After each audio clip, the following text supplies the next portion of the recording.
are you? Yeah, all good. Yeah. I saw you tried to log on some at some other meeting and it was out of different time.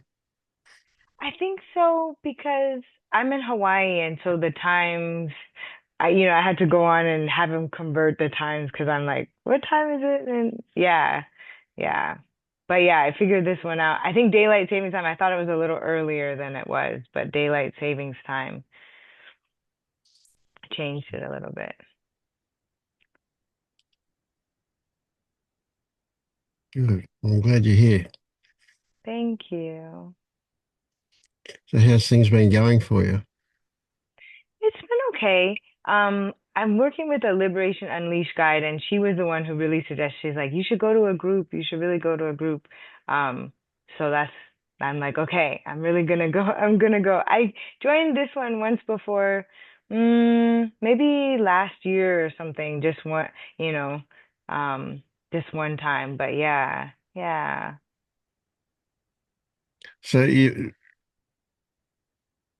didn't get anything out of it last time?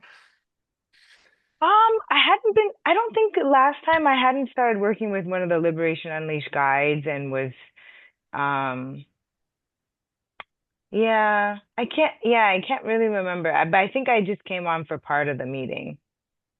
Right. So who's your guide? Stacy? Yes, yes, yes. And I think I always get confused because, yeah, it says Anastasia, but her name is Stacy. Yes. Right. Yeah, that's her. Yeah. So she's big on giving you exercises to do. Yeah, she gave me some yeah, when we first started, because we started like back in May, she gave me some exercises and we did those. And then she's given me a lot of resources. I do listen to a lot of Angelo DeLulo, um, and the Awakening curriculum. I do that one. I'm on their Discord channel. And so, I mean, it ebbs and flows how much of each I sort of, Yeah. um, yeah, yeah.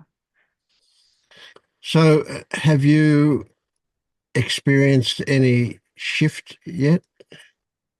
So not since I started all that. I guess like about 4 years ago is when I had sort of my little taste of like what just happened, and it lasted maybe 24 hours or so, but it was definitely this sort of oneness, like, altered experience, but it, then came back to regular, ego and all that. So yeah, so I had like a taste of it. And that was before I found any of the resources I had, that before I sort of, and I didn't really know what it was. I was taking a different course, that, was like based on Buddhist meditation and, taking in a lot of that quotes and information and stuff. And it was actually through journaling. I haven't been journaling as much now, but I would do couple pages every morning. And it was actually while I was writing that, like, suddenly, all this sort of spiritual quotes I was writing just became real, what I was experiencing.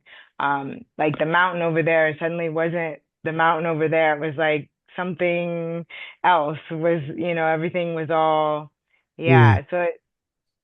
yeah. So I and functioned normally but still had that sense for, it was the 31st of 2021. It was like that morning. And so that next day, the first of the year, still, but then, like I had a teacher at the time, but it was not so much into like awakening. It wasn't real specific. It was more Buddhist meditation and stuff. So I'm not sure if he really knew, what was going on, or, but yeah, and then it sort of, came back around to just regular experiencing. And then ever since then, I know it's not right. That was just an experience. So I'm not after that, but more of this more shift in terms of, you know, um, I guess what Angelo talks about, and the awakening curriculum and everything. So, but yeah, that was kind of my first taste of it. And yeah, kind of, Yeah. continue the exploration from there of like, well, what just happened, or what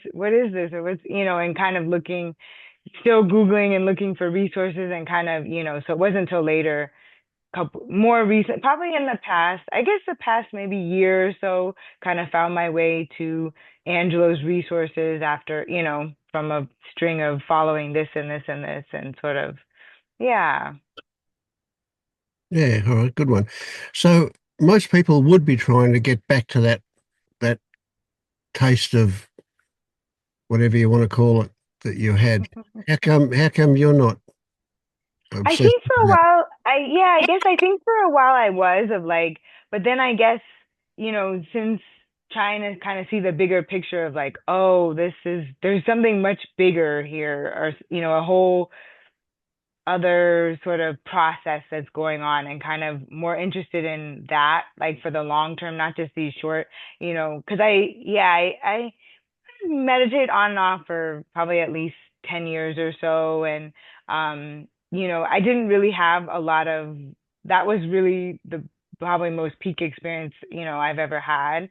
And haven't had many others. And so, um, but yeah, from what, sort of learning more about awakening and everything like that, that it's, I'm not after just some little blip of an experience, but Oh, something more transformative. good stuff. Yeah. So where did the interest in this particular path come from? How did that arise? I would say, it started like in maybe my early 20s. I'm 38 now. Just started, I guess it was, just sort of some unrest in me, or I guess, I mean, I could go back, just kind of asking bigger questions like, well, who am I? Why am I here? What is this, what's this thing we Yeah. call Yeah. life? And, from kind of in early 20s, and just sort of like, well, here's the answers, religion. And then I kind of turned to books a lot. Yeah. And so kind of just reading books and sort of, like looking for answers, right? This sort of search and Yeah. seeking, and looking, right, of course the internet's full of all kinds of Oh yeah. different things, right? So I do a lot of I did a lot of searches and seeking, and sort of like they're looking for something. And then yeah, I had a therapist who introduced me to meditation when I was in graduate school. And so kind of these little different pieces of this Yeah. path that I've Yeah. kind of been following. And yeah, I guess I do really relate to like a lot of how Angelo describes the experience of the mind is like, oh my God, yeah, it's just like that. Like, how do I work with this? And same with the awakening curriculum. I really, relate with a lot of what they say in terms of, in terms of how the mind functions, and this reality versus fantasy, and just, Yeah. Yeah. trying to find my way through that. Yeah. Yeah, good stuff. Yeah. Most people would come to this without realizing what was behind it from when they were really young, when they were kids. If I asked you this question, what's your response? How old were you the first time you thought that something was different in you than what there was in the other kids? Hmm. What comes to mind is like maybe when I was like, I don't know, maybe even like, I don't know, maybe around 10 or 11. I remember like this one time I told him, I was like, like I guess trying to sort of figure out what this mind is I haven't like, I'm trying to organize it like a computer or something. I told her something about like that, like, and I mean, in terms of other kids being different or not, I don't know. But, I just remember, I do remember like telling my mom that, of like, just feeling like trying to figure out what to do with this mind of mine, or like how, some way to sort of work with it that it's not so intense.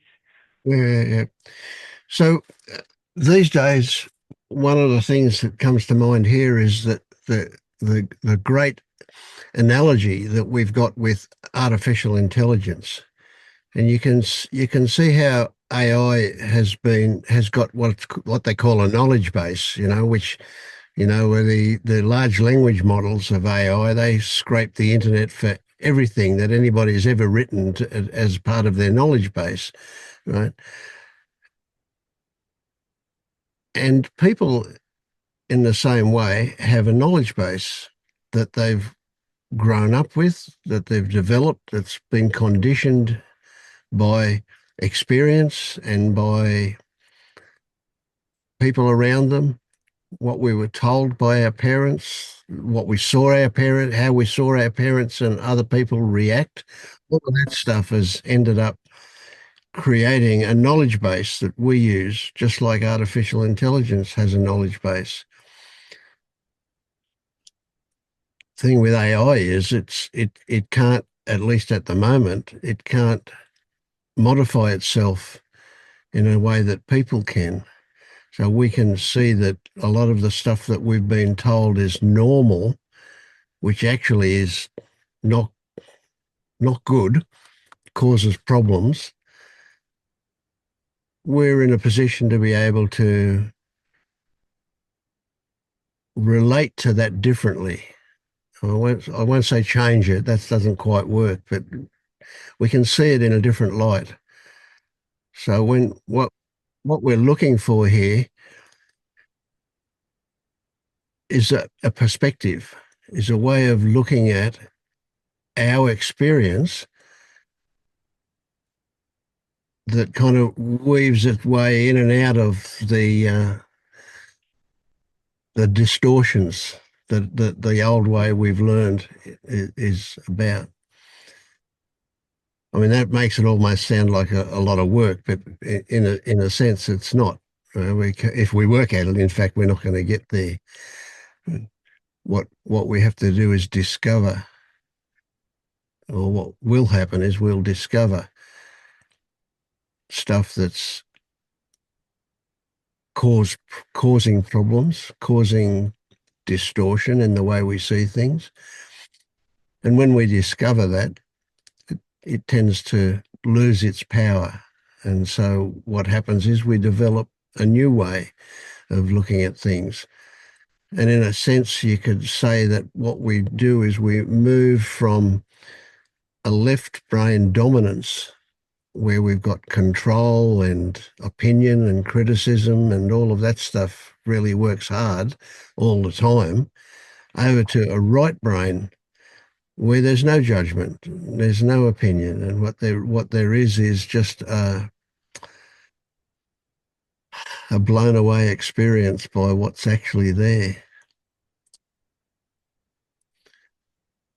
But it doesn't mean that we don't use the left brain anymore. We don't lose the ability. We're never going to undo all of the conditioning. And in fact, we don't want to undo all of the conditioning. A whole lot of it's practical, of good value.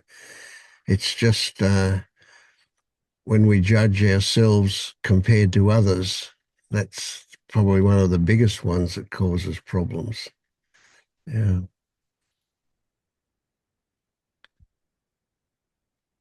But if we see that the way we think is habitual, right, and we can recognize that by just simply recognizing that a whole lot of the thoughts we have are repetitive.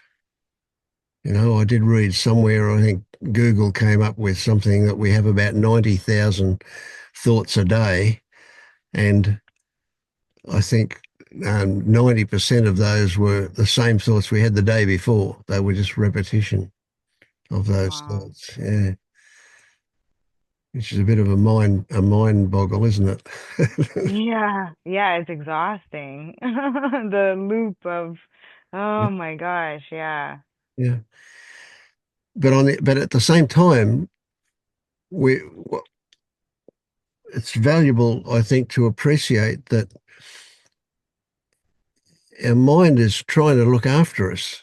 It's got good intentions. It just it just doesn't have any skill at doing it.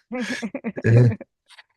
So it wants the best for us. And what we've been taught, what we've learned right from really early age, is a short-term happiness fix that we know that if we think this or we think that, then we're going to have a good response to that, and then we'll be okay. But the problem is, of course, is that it is short term. It doesn't last. Not that anything lasts. That's a tricky one too. So what we what we want to do is discover to firstly to when by recognizing we will discover those things that are maladaptive. That's the best way to put it. And some of the really big ones of that is that we're taught from as young as we can take anything in that we have to control. We have to control what we think, we control what we feel, we control what we do. And of course, the reality is that it's an illusion that we have control. And that illusion is documented scientifically. You know, there's been quite a few studies done where people have had fMRI machines and they've been asked to choose between this and that, a red button and a green button, and the person watching their brain knows what they're going to pick before they know what they're going to pick. The brain decides based on experience, based on present conditions, etc., and it lights up with their decision, and then they get notified of what the decision is. So once that's seen, once that's recognized, that underpins a whole lot of those problem areas that we've got. If we've got no control, how do things work? Do impulses originate from something other than the mind? Well, they do. They originate from an assessment of conditions, which include history. So we learn from our previous experience, but we also take into account current conditions.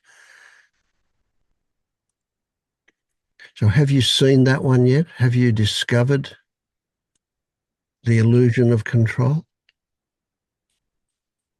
You mean do the exercises she's had me do?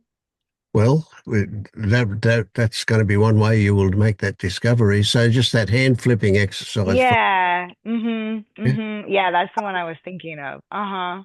Did you see quite clearly that that your brain made that decision before you were notified of it? Yeah.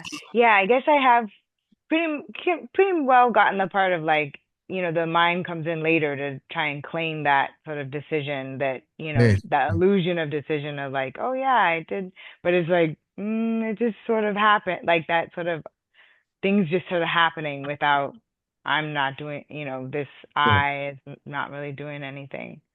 So can you see the ramifications of that? Can you see that, for example, responsibility, the way we see responsibility, it's a joke. How can you have responsibility if you haven't got control? Does that work Right. for you? Mm-hmm. Yeah. Same with making choices. Choices appear, decisions appear.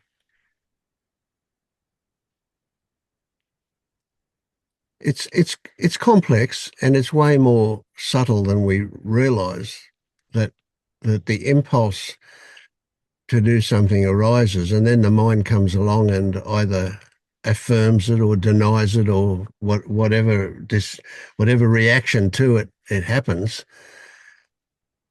And frequently that isn't even in our voice. It might be in mother's voice or father's voice or somebody's voice. You know, like metaphorically, if not literally. It could be literal. You know, if you listen to the tone of voice, it could have that belong to somebody else. So if you see that there's an illusion of control that we live under with the mind going, okay, I did that. we're also very close to seeing that there's no actual self other than as an illusion that's created by an interpretation of our experience. And so if we say that happened rather than I did that, then we don't need an I to do that. It happened, right? It was the body, it was circumstances, it was whatever that was involved in that. So if there's no I other than as a story, and it's easy to see the story component, can you recognize that ever since you've been able to think, that's a funny one, you've been collecting stories about Jasmina, what she likes, what she looks like, what she prefers to eat, what she prefers not to, things that she, etc. 100,000 stories, all collected and put into a book called The Self of Jasmina. Yeah. Now that those stories, when you recognise that those stories have their own existence, it, it kind of objectifies that a little, but still we respond to those stories. We respond, if one of the stories is that Jasmina likes chocolate ice cream, when somebody mentions chocolate ice cream, or when you see it in the freezer or see it at the shop or whatever, you have a certain reaction to that. eh?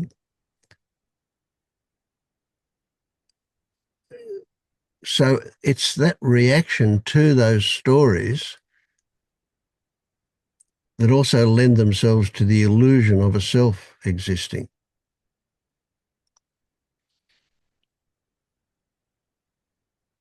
Some of those things will be body preferences, your DNA, your whatever, the way you're built, right?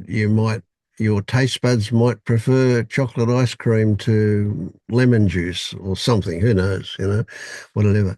So there's a body preference as well. But other things we dislike because those around us told us they were horrible all our life, or maybe we like something because everybody around us said they were bad for us and we were a bit rebellious, or who knows. But conditions, again, are what generate a whole lot of this stuff.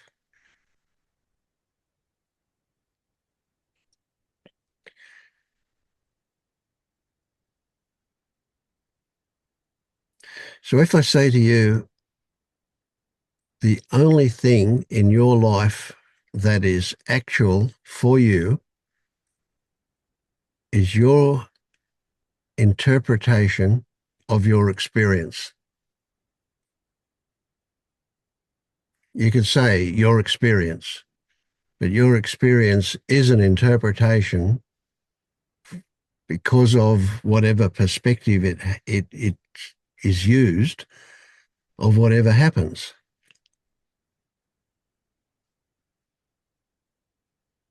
But do you get that by the time you become aware of what's happened, that it's after the fact, that what's happened is already done and dusted, it's finished?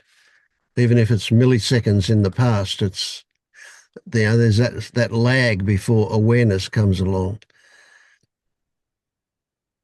And it's when that awareness turns up that we respond to that, we react to that. And that gives us our next experiencing. Yeah. So in a way, you can say that that's what happens all day, every day. We just respond. We respond to thoughts. We respond to physical senses being stimulated.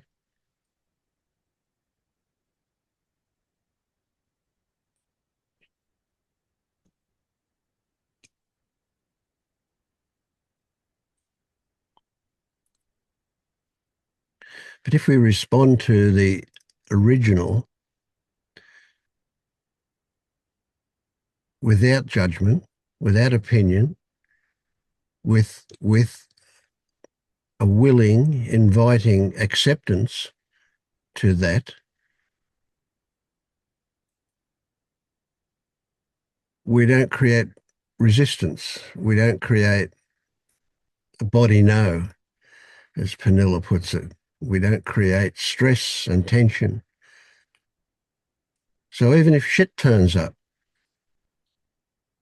we go, well, I'd rather it's not here, but it is. So there you go. And the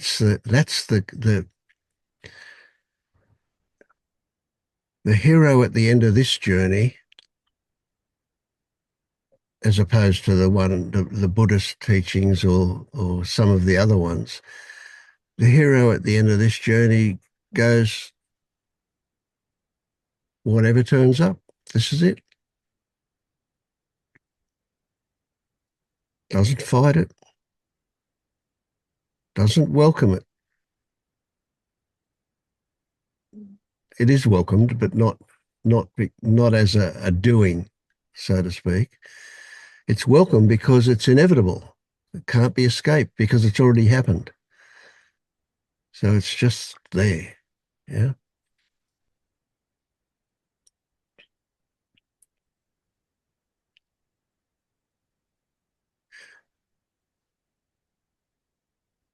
People do get the idea, and it's easy to see where that idea comes from the psychologists that have been in our life, from Freud through to Maslow, etc., etc.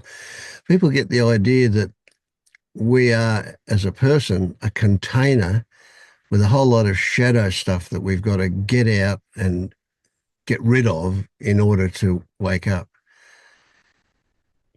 I used to believe that too. Even after waking up, I would see it that way, but not any longer.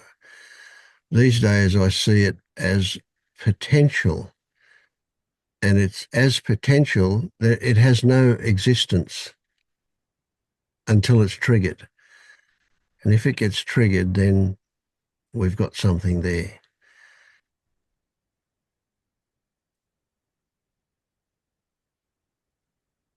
Once we recognize, and I mean recognize in a real sense, once we have discovered, I could say, an ability to operate without a self,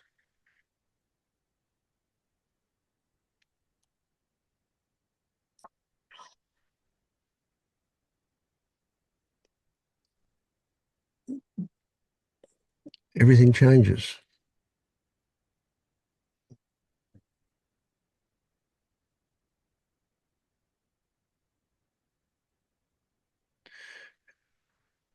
But even then, there will be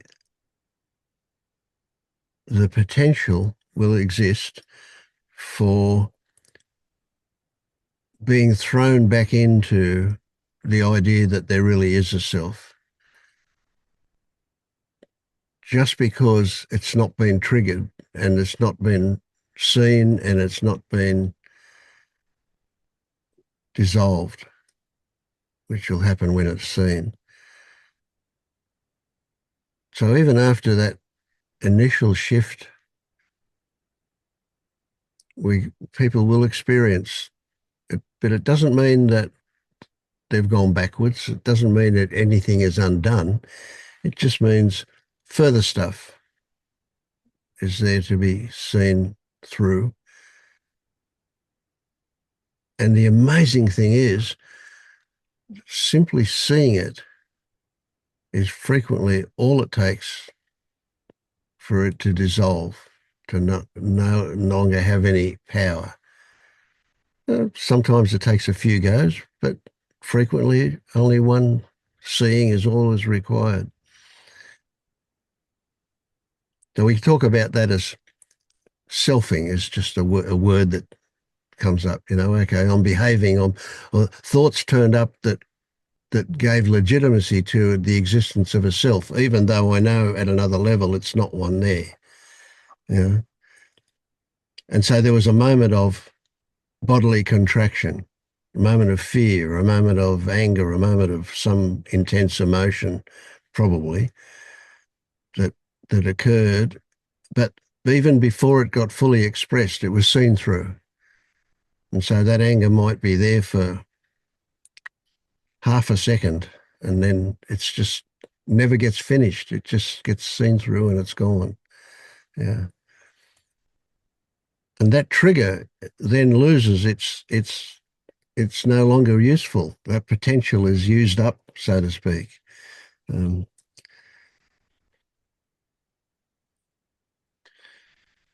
the biggest thing that people seem to worry about. No, I'm not sure how to put this.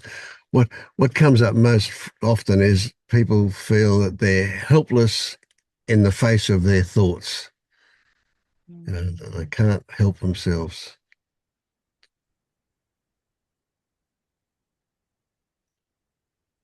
But again, there's a great skill to be learned that you don't take these things on head on. If you just try and brute force your way through them, all you do is make them stronger. It's simply accepting what turns up without judgment as something that's just there, and then questioning, is it what I think it is? Am I seeing it from an old perspective or am I seeing it from a new perspective? And that if I see it from the new perspective where there's no self, there's no control, there's no whatever, it, it morphs. It changes into something that's got no power. So what's left for you to wake up? Mm. Yeah, you're nodding along like you knew what I was talking about all the way. Yeah, it seems like because I have the like more conceptual understanding, like I get it, but it just, like I'm not experiencing it in the way that like maybe I kind of understand it of like, I mean, I understand, that there is no like Jasmina that exists, right? It's just it's causes and conditions versus like, but I still sit here and feel like a self. Um, and still, I know and it's like the thoughts still like draw. I don't know if I guess kind of they just kind of keep going, which I know is kind of how the brain. I mean, the brain works with generating these thoughts and stuff. But my attention is still turned towards them versus like I guess just more pausing and kind of stopping. I guess like I maybe more momentum to like kind of keep on and it just hasn't dissipated enough. I don't know. Yeah. Mm. Okay, so we frequently come across this idea that, oh, I've only got this conceptually, I haven't got it experientially. You can't have it experientially without it being also there conceptually. They go together. Mhm. You feel like there's a Jasmina there running the show. So what? That's a feeling. If you've seen that it's actually an illusion, it's a conclusion that the old perspective puts on top of your experience. And that's going to keep on happening until you get bored with it. So each time it happens, if you just remind yourself that I know that that's just an illusion, I know that that's not what's actually going on. You know? I don't have to tell left foot, move forward, take my weight, Move my body to the left over the top of my foot. Now my right foot, move it forward. You don't have to do any of that, do you? Yeah, walking happens, walking happens. And that's a perfect reminder that you don't need to think about anything. Thoughts come up as ancillary. So here's a big one. This is a really, really big one.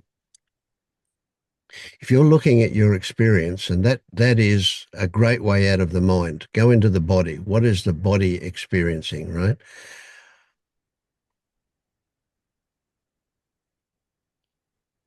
If in the beginning, you'll say, well, I feel this. I've got this sensation in my chest or in my arm or in my finger or whatever. I've got a sensation here, right? And if I say to you, well, what's that sensation feel like? And you might go, oh, it feels a bit tight or it's a bit heavy or it's a bit whatever. And I'll say to you, what color comes to mind when you think about it? Uh, Is it moving? Is it changing? And then I'll say to you, don't give me a label. Don't give me an answer in words because any words that you can give me are superficial, simplistic. They're really surface level awareness stuff. When you look at that sensation, and when I say look at, I mean when you experience that sensation, it's way too complex and way too subtle, no matter how hard you tried. No matter the perfect metaphor is somebody who's never tasted chocolate. Could you explain to them what it tastes like? Not a chance, right? No way. Same with all of your sensations. There's no way that you can communicate that to somebody else. You have to simplify things to an amazing extent in order to be able to communicate a flavor, even of that kind of stuff. There's a whole world that exists below the level that you can communicate about. That level is where we're looking to go, where we're looking to experience. That's where the magic is. What you experience in that brief 24-hour shift that happened for you was at that level. You could say, oh, well, the mountains, wow, well, I can't tell you about them. There's no way. You know, like all I can say is, well, they weren't there, they weren't here, they were everywhere, and I was them too, and they were me as well, and so on. You can just play with it a little bit, but actually, you got no chance. Yeah. So that world beyond words is really it's a parallel world, if you like, but that's one where we're looking to wake up to realize its existence. Yeah. Sorry, Jack, I didn't get to read what everything you wrote. You want to tell us about it? Sure. Jasmine, did you get the chance to read it before I? I'm just looking at it right now. That's okay. So basically, this is just something that I've heard. Vince can feel free to disagree or whatever. But is that if you feel like there's a you in whatever moment you're in, that is okay. Like that is what you were feeling, and there's nothing wrong with what you're feeling in that moment. Now, we might also hold this other idea at the same time that you might be caught believing an illusion, which we do all the time habitually. That's just part of how we work. So neither idea is wrong. It's just there's two different ways to look at it. And if you say that, oh, I feel like a me, therefore, like I'm doing something wrong, or man, like I just don't have it yet. Like you could be invalidating your own feelings, which tends to reinforce that there's something wrong, self blame, like this cycle just likes to loop, right? But if we can just be like, okay, this is here, that's it. Yeah, good point.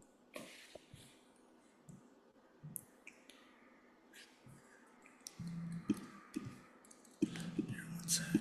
Sorry, I can't hear anything. Okay, sorry. Okay. No, that's a good and valid point. Absolutely. Yeah. And you realize, of course, that the moment you think something along the lines of, I haven't got it, that's a judgment. An opinion about something. Yeah. It's true to say that every word that comes out of my mouth is a lie. You know, we can't really talk about this stuff accurately. We can only push and pull to help you have an experience.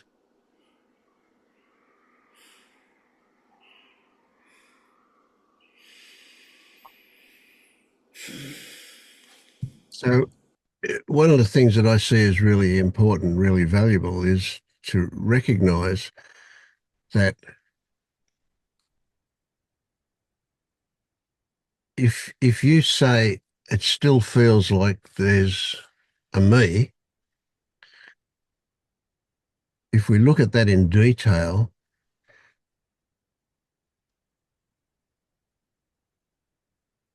what we'll find is that you're experiencing sensations which your mind assumes belongs to you, is Jasmina. And so we what happens is that we actually move from a blank recognition of our sensations into a logical conclusion.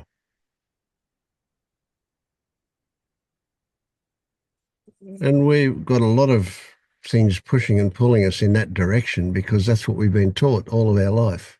You know, you are this, you are a good girl, you are, you, whatever. It just goes on incessantly for all of our life. Eh, And even when we leave home. So think about this. Even when you're at, at preschool and you think you're with your peers, what they're doing is reflecting what they've been taught by their parents. So it's not just the other kids that are affecting you, it's the other kids' parents via the other kids that are affecting you. And the thing with adults is that they think they've got it worked out all the time.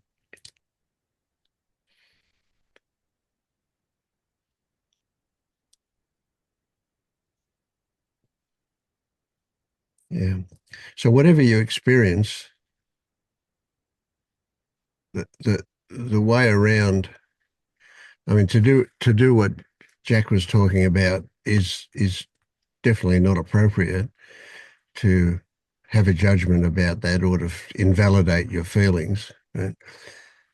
But just recognize that what you think you're feeling is probably not what you're actually feeling.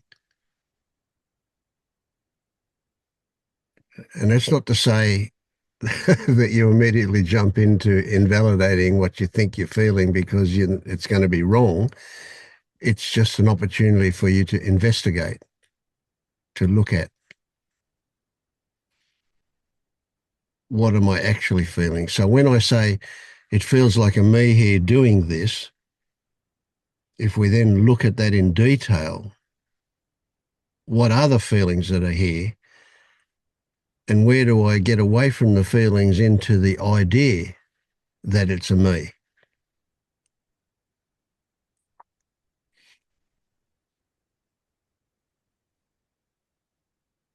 So there's an old one that's really a great example of this, and that is that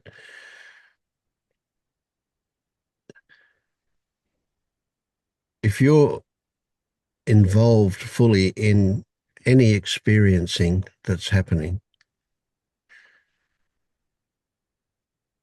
you are the experiencing, right? You're so involved that there is nothing but the experiencing going on. And if somewhere out there from your own mind or from outside of you comes the question, who is doing the experiencing? Logic gets very strong. Logic says, of course, there has to be somebody doing the experiencing, but that's only at a logical level that that exists. If you dismiss that and get into what is your actual experience, there is only the experiencing. There is nobody there experiencing it. There's not even anybody experiencing something.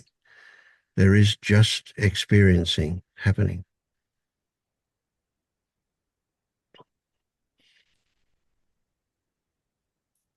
So you can probably relate to that from kindergarten onwards.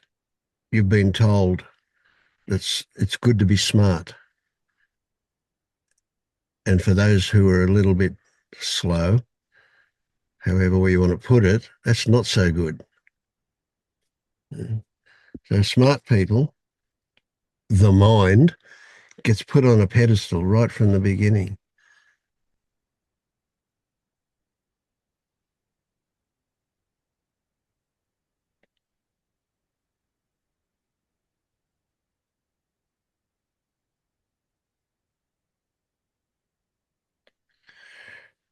So if you never watched another video, if you never read another book, if you never talked to another person,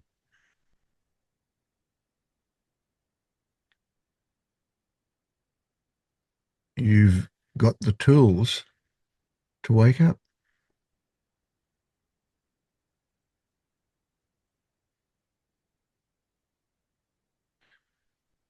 People who are seeking, looking to wake up, it's an impossible chasm they've got. Once people wake up and look back, it's a simple little thread. It's just a line that was stepped over. It's so easy and so simple. So how do you change that chasm into a simple line? How do you do that? What needs to be different for you to wake up?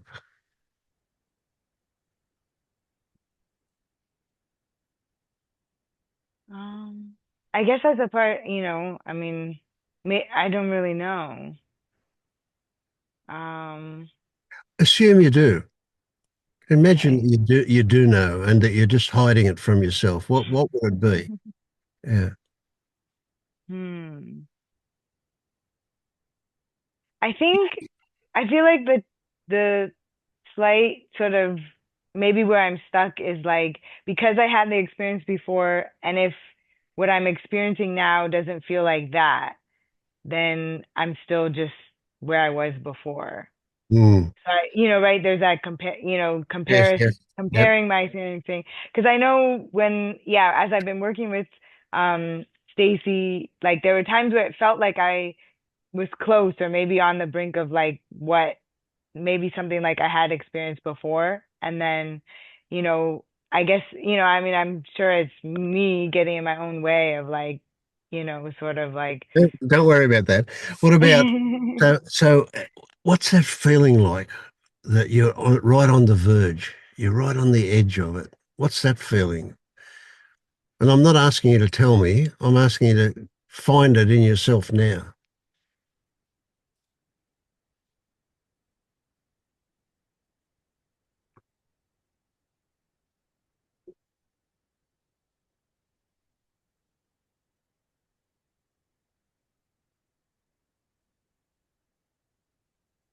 yeah, I think I can kind of find it. Uh-huh.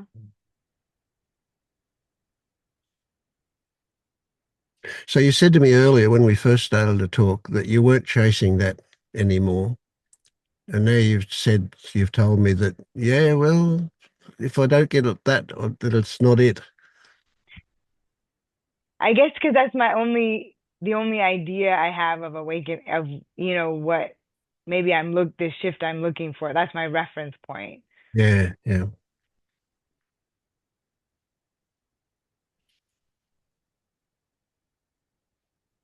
yeah. So I want to say to you, that's a symptom of being awake. That's not being awake. That's just an experience. And there are well, here I can just talk about for myself. You know, there are many magical moments that I mean, I imagine that I know what you experienced. I know that feeling that you've had. I know that mountain when it's not a mountain. Yeah,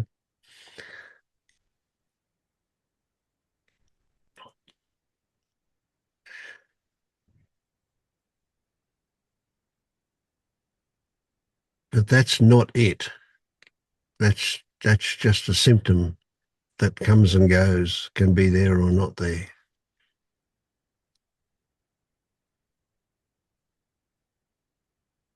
But when I ask you to find that feeling, and you can kind of wriggle your way into it, that feeling, that on the edge there, that the big thing about that is it's non-judgmental, it's non-predictive, it's just totally at ease and at rest with what is right now.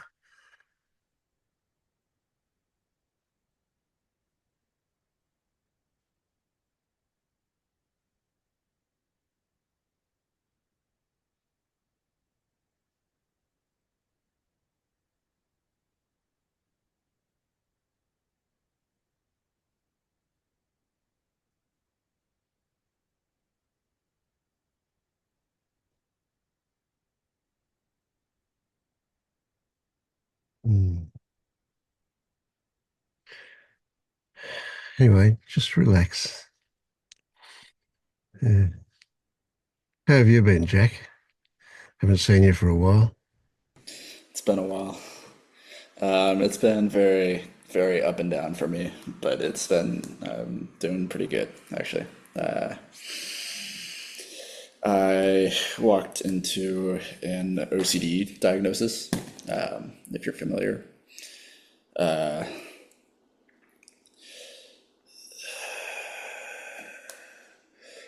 Basically, just a lot of compulsive thoughts. So that's been challenging because it's the type of thoughts that play on your values. Like, what if I did this worst possible thing right now and it feels real? And then you try to argue with it, like, oh no, it's just a thought. And suddenly you're playing the doubt game, which it plays better than you. So it's just, I've been slowly learning to just, nope, I don't really care. Mm. I'm not gonna play that game. Or tonight it's been the completeness game. Like, oh, it doesn't feel complete, but what can you do? I've felt that 1,000 times of completing the cycle and Yeah, yeah, yeah, getting relief, but yeah. That's a big one. The mind's really good at promising satisfaction if only you follow it down this rabbit hole. yeah, for sure.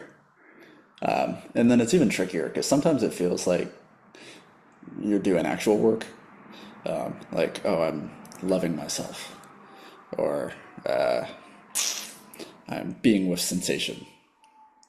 And but if you're doing it to avoid something else, then it's the same cycle, and it's really tricky to know. In fact, you don't know until you cycle through it a couple times, and then Yeah, yeah, where you see it. Yeah. yeah. Do you get But relief when you see it? huh? Do you get relief from it when you see it? There tends to be a noticeable difference between like actual relief and the relief like you might get when you're on your phone for a couple hours and you're like, man, I just wasted, or not wasted that time, but like Yeah, yeah, yeah, yeah. I was, you know, there is a difference, especially when you like really see through something, and it often comes back in some form, but or finds a new way to manifest. But Mm, mm. yeah, I don't know. It's been really up and down, but Yeah. I'm doing pretty So okay. is that an official diagnosis of OCD you got? Yeah, I'm actually with a OCD specialist. Right, right. Okay, yeah. So have you gone off and studied what OCD is about so you know all the symptoms? For the most part, yeah. Yeah, I'd say so. Yeah. So is this an illness that you've got? Are you afflicted with something? So it's actually it's a genetic condition where you pass down a set of genes, and then in some capacity, your environment activates them. Mm. So like I learned today that a lot of my family has it, but it's essentially it's just like your brain's security danger program that Yeah. is Yeah. for everybody, including you guys, constantly detecting threats, right? Mm. Mine's just ramped up a little bit, and it has a big problem with uncertainty. Yeah. Yeah. So it's Yeah, so hypersensitive to yeah, so that's for related to example why danger. thoughts have always been so uncomfortable for me. Is like it's once it was seen as a threat, suddenly it's like, oh, every thought is a problem, Mhm. and now that's maybe less the case, but Is there medication that is helpful with this? yeah, I have to be slightly quiet, but it's there is. It is. They put people on basically antidepressants, just at a higher dosage. I'm not on a medication. I've considered it, but Mm.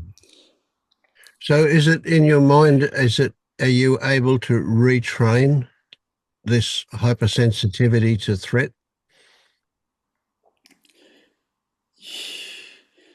yes, yeah. Generally, it's kind of like the idea is it'll always be there, but you get to the point where it's like, oh, that's an OCD thought. Mm. Like it feels real. It's not. Yep.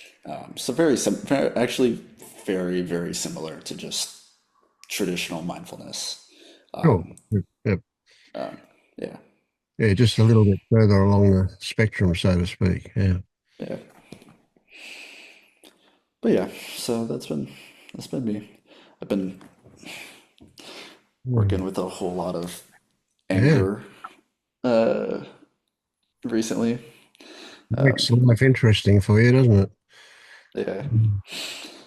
So, You know what's yeah, funny is that's I your never favorite. knew I was like an angry person until like this year when I really started doing all Yeah. this. Yeah. Oh, look, I know about anger. That's certainly been part of my path. Yeah. Um,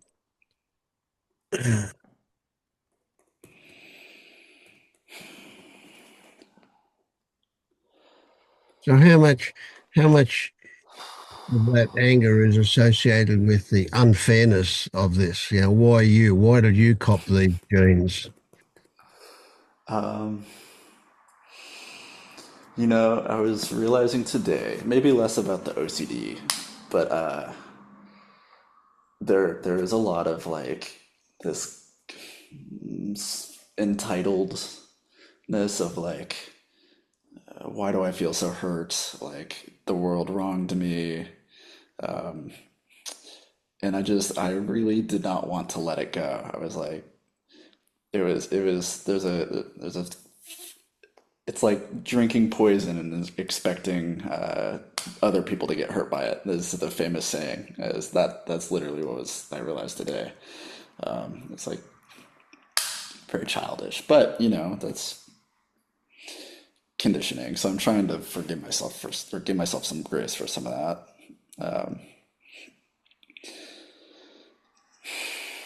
yeah, I'm still angry if you can't tell, but Mm. that's part of it. So can you recognize a distinct feeling between um, let's say an agnostic description of something and something that's loaded with judgment?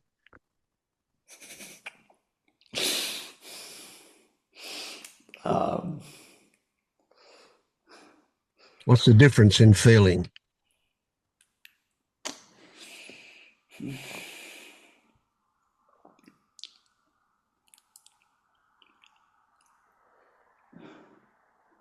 For me, it tends to be the charge. Like there's like a felt charge of emotions, and usually when it's highly charged is when I'm like very off in story. Versus it's like much duller, but also like more peaceful, kind of healing feeling when it's like a recognition Yeah. or a So would you say that charge has heat and that the other one is cooler?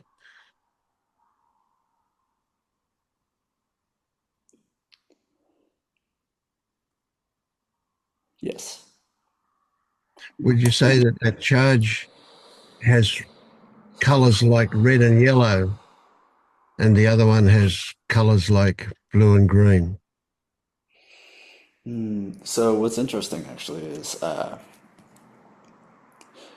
OCD is characterized by black and white thinking. Yeah, We tend to divide things into very strict categories and try to force things into boxes. yeah. So often it's literally black and white in my mind until I recognize like, oh, that's actually not real, and then the color is all over the place.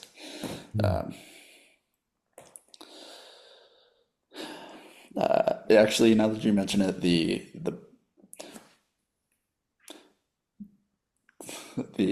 the more actual one is often like green or blue. Mm. So I'm imagining, I'm getting from what you're saying that you're fairly adept, you're fairly quick to pick up the difference between the two, even though the emotional one can carry you along for a moment. It doesn't get too far before you realize what's happening, eh? Getting better for sure. Yeah, the more tools I accrue, it becomes easier to see. Like I've started doing the doing nothing meditations. Right. And it becomes very clear like when, oh, like I want to check my phone and do something. And I was like, okay, I can. Anyway, so yes, the yes.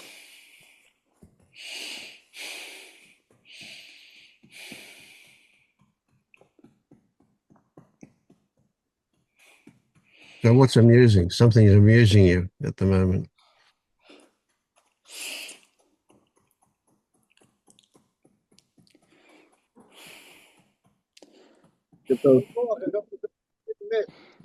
um I don't know. Um it's a mix of embarrassment and joy and peace, but also anxiety. Like it's just a flux of emotions, and it's a good feeling. Right. It's what I often describe as like the more real feelings. Yeah.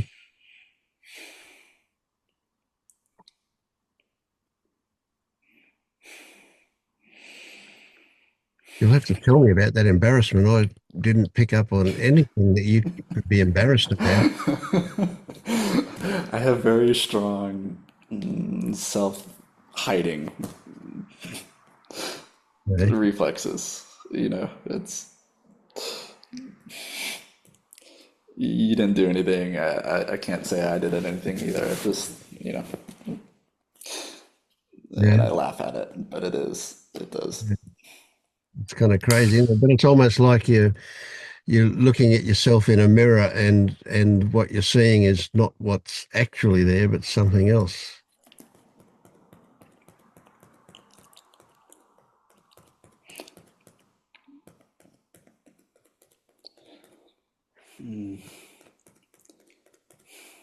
That's what came to mind here.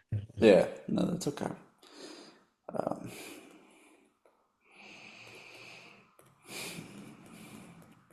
Sorry, my mind's just started to cycle slightly. But Yeah, that's okay. Yeah. So would you say that embarrassment is always about how you perceive others are seeing you?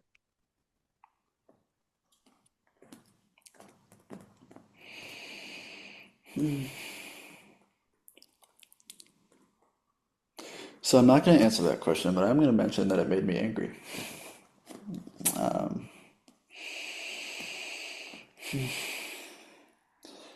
You're allowed to get angry. Tell me to fuck off. I don't mind. Uh,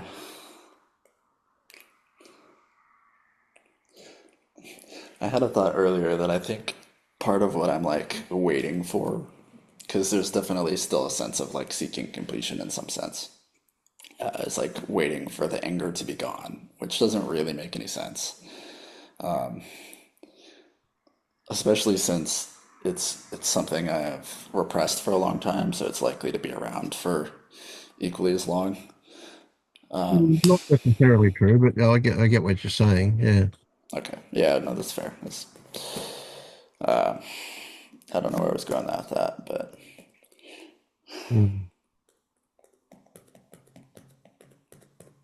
I just want it gone. Yeah. Mm. So do you think, and I might be going a bit too far here, but tell me if I am. Do you think that maybe your anger is about controlling, your OCD rather is about controlling your anger? That's a good question because there's definitely a theme of control. Um,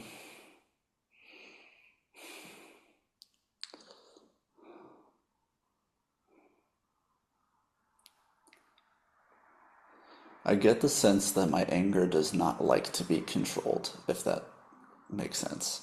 Hmm. I've Yeah, been, it I've, wants to in, explode out, doesn't I've, it? sorry, I'm sorry, say that again. Anger just wants to explode out. It's like a volcano erupting. Sometimes, I almost think sometimes it just wants to be left alone. Okay. Are you familiar with like emotions as life forms? Like they want to express things to you or express period, Yeah. or Yep. Yeah. they're just cut off from the broader piece. That's kind of how I see it. I don't know how much of that is storytelling. Doesn't matter. Yeah. Okay, fair enough. Yeah. I was hearing you, Jack, and I like really resonating and feeling you. I had experiencing quite similar stuff, and from what I hear, you have all the right to be angry and maybe for a long time, but be angry, accept it. Don't try to not be angry or think that it's a problem or like. And there is a lot of stuff with the second arrow, yeah, that you think something, you feel something, and then you judge yourself for this. And this is why you are so angry, because everything that you are thinking or feeling, you are judging, and you are angry inside because it's layer on the layer. Like, you have the right to judge others, you have the right to be angry. Just don't judge yourself. You're doing it like, yeah, too much. Judge all the world. It's okay for you. Like, from what I hear, this is what you need.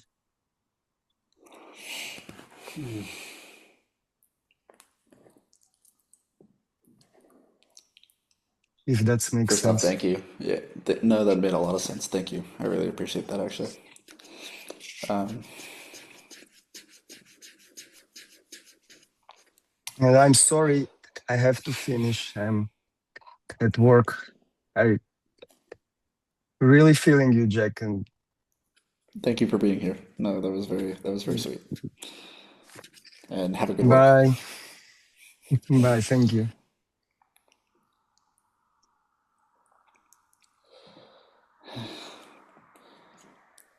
Yeah, I carry a lot of shame and I think fear around anger, just the anger I have. Well, everybody tells us, has always told us that we got to control anger. We can't just let it out. We can't. It's not legitimate to experience it. But if it's there, isn't it?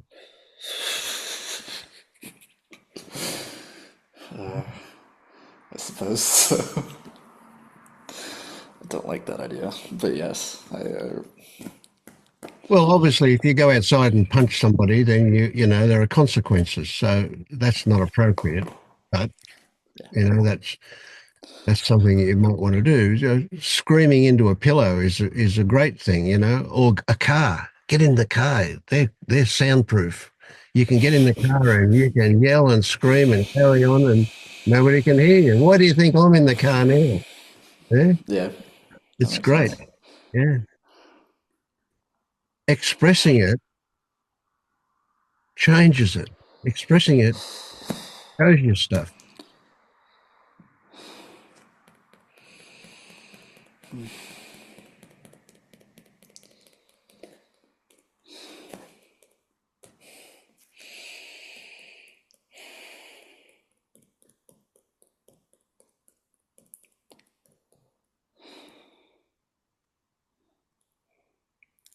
What's funny is that sense of needing completion is actually sort of dissolving slightly. Hmm. Isn't that Maybe not funny interesting? at all, but huh? Yeah, okay. But, Hmm. And I mean, what's even more interesting, how do you know that? Like I have no doubt that you're onto something, but what's telling you? That's really weird, isn't it? It's like you probably can't put it into words, but you know.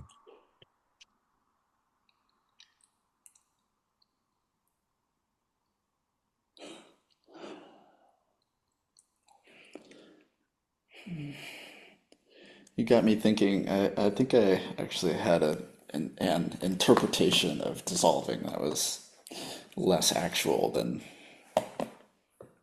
story. Interesting. Because it did feel like it dissolved. Yeah, yeah, I guess that's okay. yeah.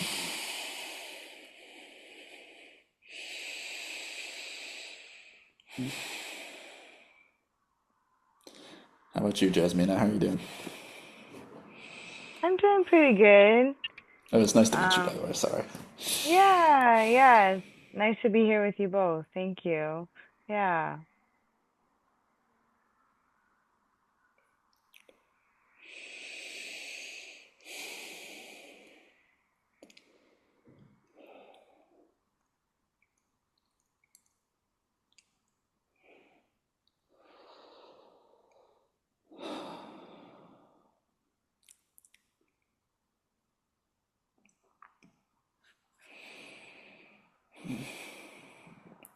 How has Marius been, Vince? Marius is traveling around in Thailand at the moment, so yeah. Oh, good. I forget. Is that where his sanctuary is? Yeah. He hasn't arrived there yet. Doing a bit of traveling on the way to that. Yeah. He's only Okay. been He's left Norway about a week ago. Yeah.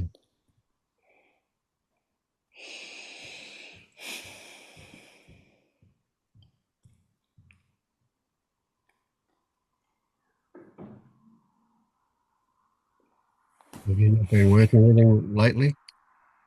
Actually, no. I've been solo for. That's not sure. I've been watching many awakening content videos, but Hmm. Trying to cut back on that. But yeah, otherwise, no. No real talking to anybody about this other than my girlfriend.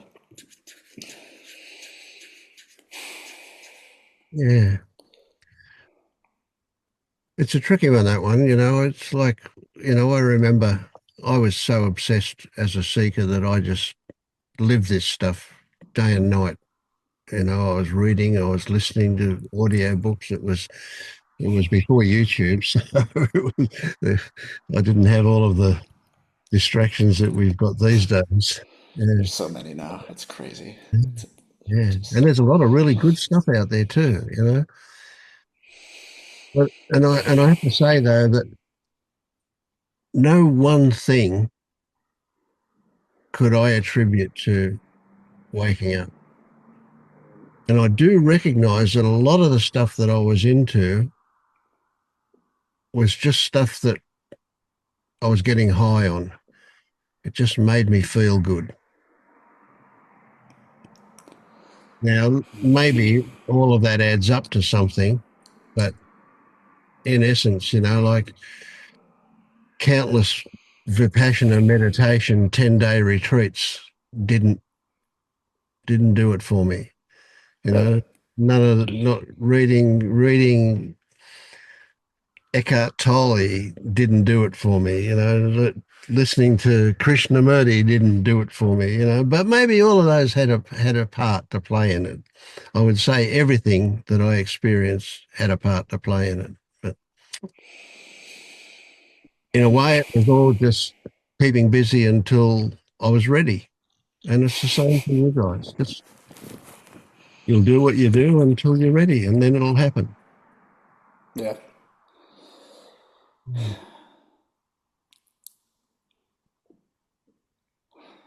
And OCD that doesn't get in the way of it.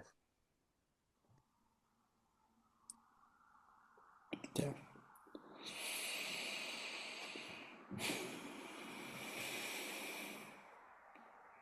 But and this is an important one, when you wake up, it doesn't mean you'll be free of OCD tendencies. They'll still be there, but they won't control your life like they do now. That's all.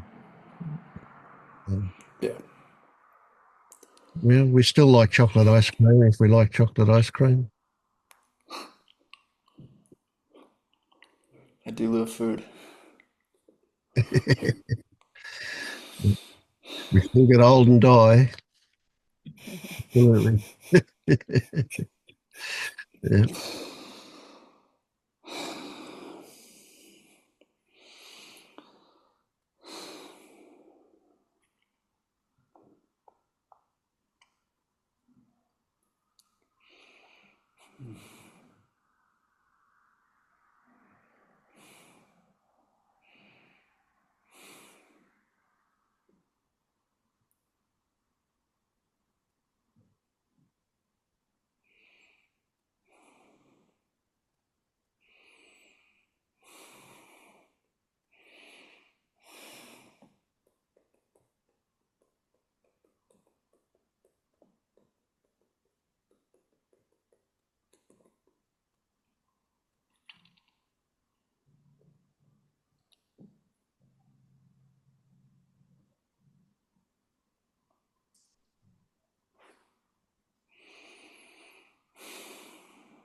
So if we've not got to transform something into something else,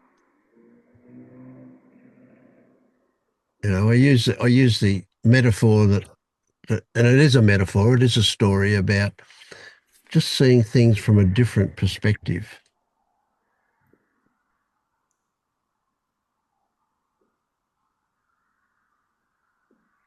Things get really, really complex when you think about, but if I see things from the old perspective and I don't jump off into a second arrow story about that means something or other, if that happens, I can recognize that that happens and that changes it. And sometimes they can happen at the same time. I can be seeing things and experiencing things from the old way and the new way at the same time. Because there's no right or wrong anymore. There's no this or that. It's really complex the way things work, the way we work. God, we're just so fucking magical. This being a body, it does what it does. It knows how to regulate my blood pressure and digest food and do everything it does. It's amazing, absolutely amazing. Yeah.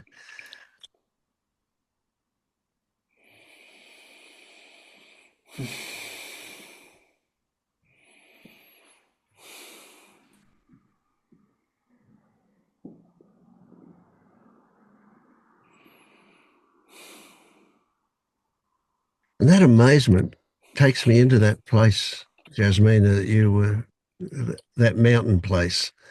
It's like, oh, it's inconceivable. I can't get my mind around everything. I can't, it's just, wow, it's just so big. It's so complex. It's so something. Yeah.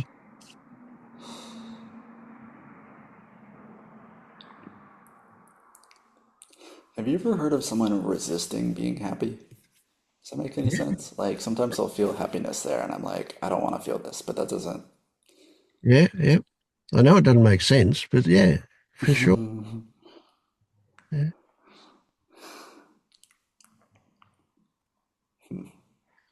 And I mean, we at a superficial level, and it is superficial level, and things are way more complex than this, but somewhere, even though I say at a superficial level, unconsciously, there'll be a story there that says, oh, if I let this happiness run rampant,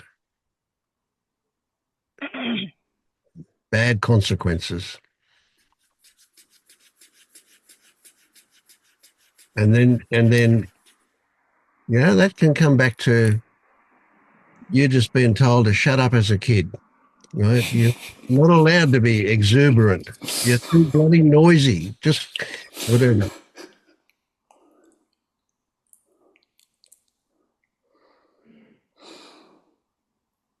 Or it could just be one incident in your entire life where something happened.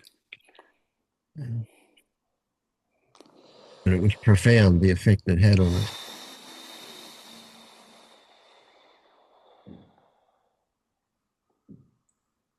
Happiness is a bit like anger. It doesn't want to be contained. It wants to burst out and spill into the world.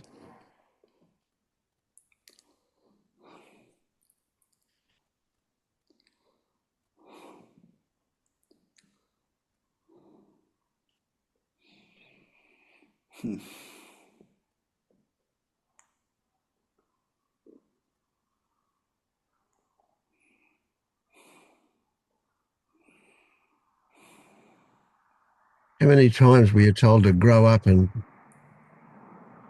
take life seriously? I think I took that burden on myself. Well, we do that too. Yeah, that's another really Yeah. interesting one. It starts out our parents are telling us, and then we start doing it for ourselves. We take over from them and tell us, yeah, don't be a kid, don't be a child. Ah, I want to be a child. Mm.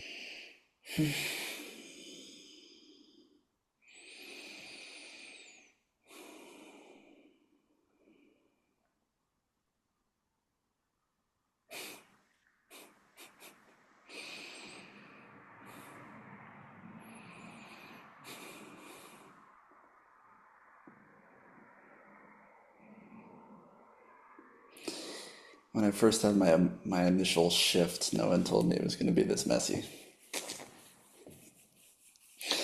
Mario. ChatGPT didn't know.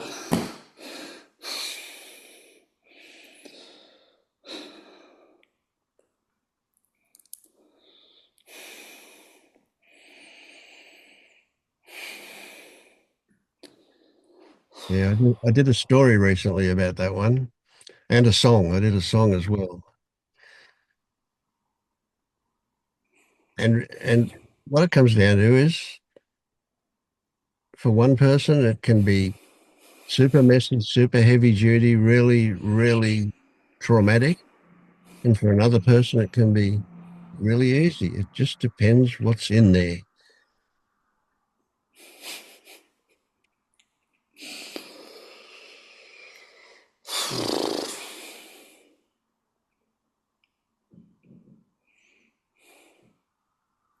I think I went through all my heavy shit before waking up, so waking up was easy.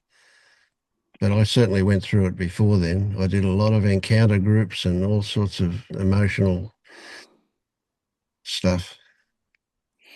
Mm. Go to encounter group, boy, you can let your anger out there. Wow. It's encouraged. Really? Yeah, yell and scream and jump up and down. Sure. Yeah. I do that in my bathroom sometimes. I'll just like thrash about.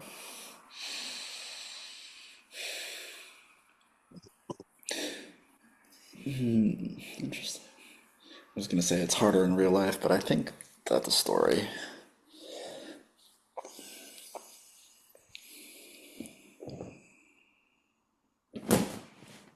Yeah, I love that concept of real life is great. Yeah.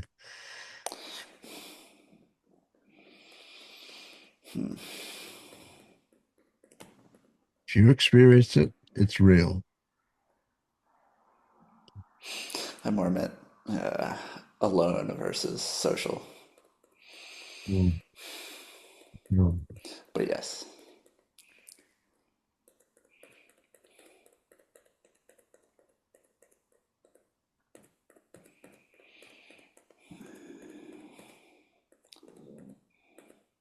You jump in, Jasmina. You got something to say? You say it. You don't need to be polite. Yeah. Trust your intuition. It's knows stuff you don't know.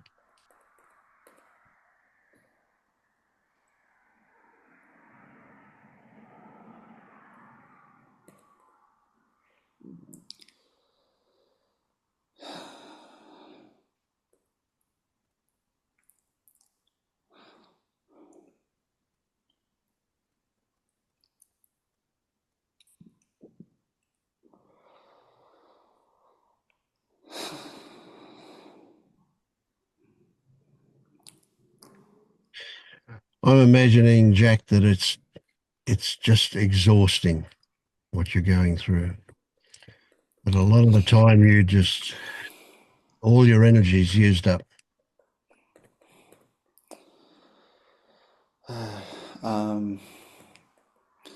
yes, I would say so. I struggle to relax or feel relaxed at the very least.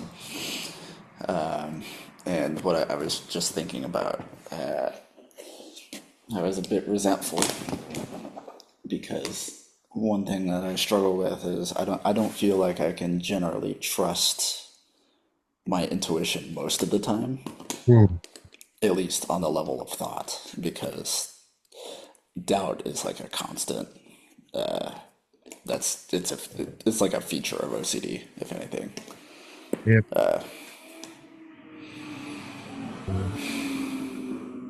And nothing can fight doubt. No,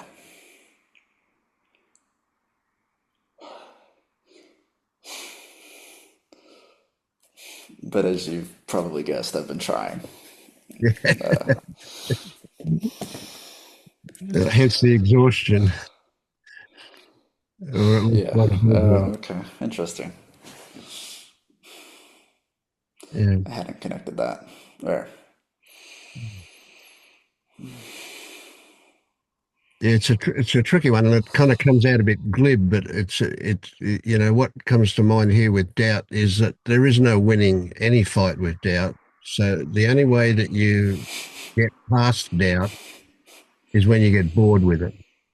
You just go, well, there it is. So what? Nothing I can do about it. Mm. And you stop fighting it. as a result of that. Yeah. I watched a video today. It was like the solution to your problems is that there's no solution, and I was like, yeah, Yeah, well, that's that's a good one, isn't it?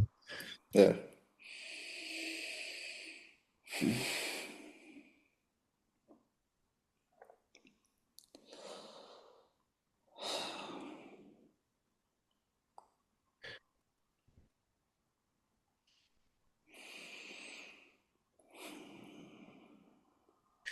So here's an interesting one, and I certainly don't mean this to sound arrogant or superior or anything like that. But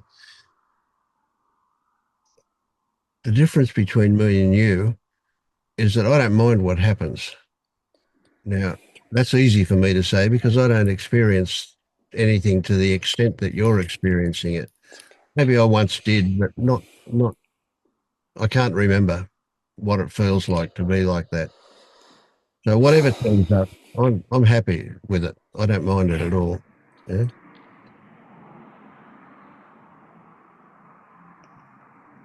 That's not to Makes say sense. there are not preferences there that say, I would rather this wasn't there, but I don't fight it when it is.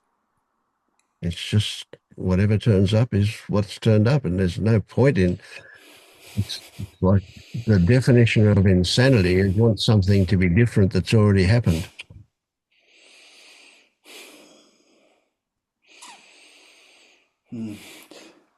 I've been let's ask it.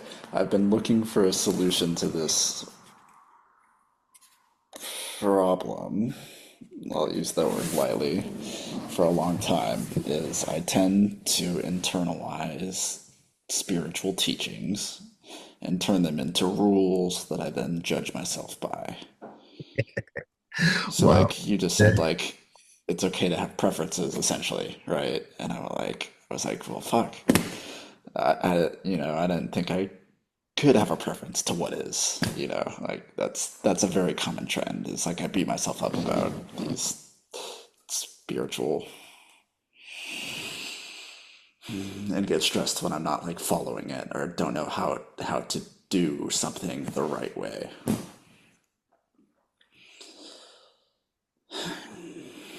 The trick with that stuff is, and it is a kind of a trick. It's a bit of a manipulation, if you like. The trick is to go, if that's what happens, that's also okay. And see, there's nothing that's not okay. If it's not okay, that's also okay. Now, I'm not playing with words here. It's Oh, a I know, actual stance. Yeah. yeah,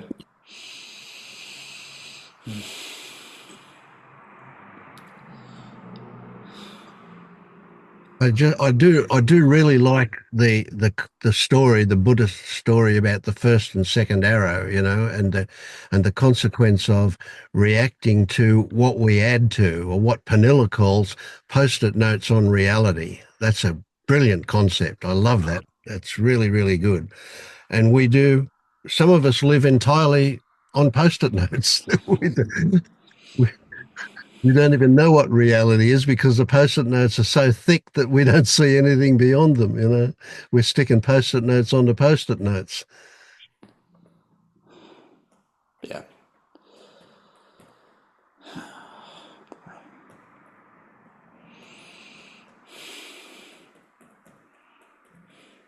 which if it happens, and it's already happened, is also okay.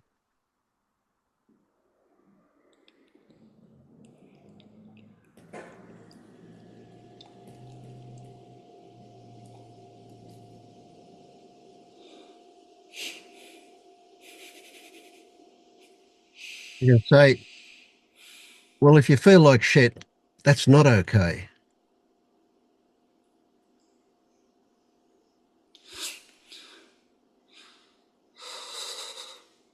And if it's not okay, that just gives you something else to react to.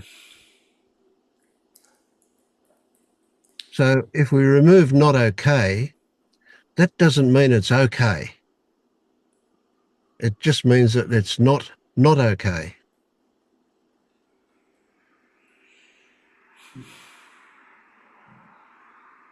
again, we're taught and conditioned to think that anything that's bad has to be the opposite in order to be good.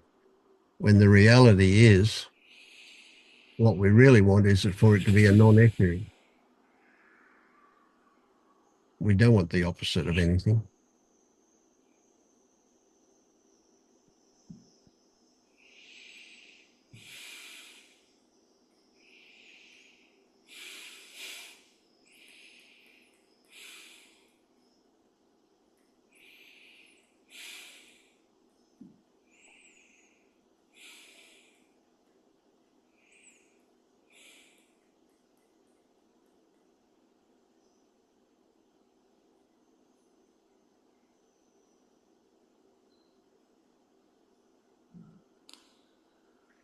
So I would challenge you, Jasmina, to make a list of all of the characteristics, all of the behavior, all of the experience that you can come up with that's not okay, that stops you from being awake, that gets in the road of, or however you want to describe it, right? And then Okay. ask yourself, as you go through that list, ask yourself, is it already here? If it is, not okay is not what you want. And we're not saying okay is what you want. We're just saying it's here, full stop. No judgment, no wrong or right, just this is it. Jasmine, I had a question. When I was hearing Hmm. you talk about your who, actually, I'm not sure if I want to go down that road of unsolicited advice, but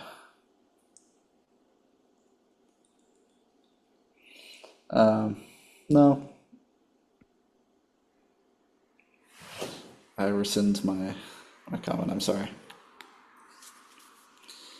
It's okay. Thank you. What is your? I don't know. I don't know what to ask anymore. I'm sorry.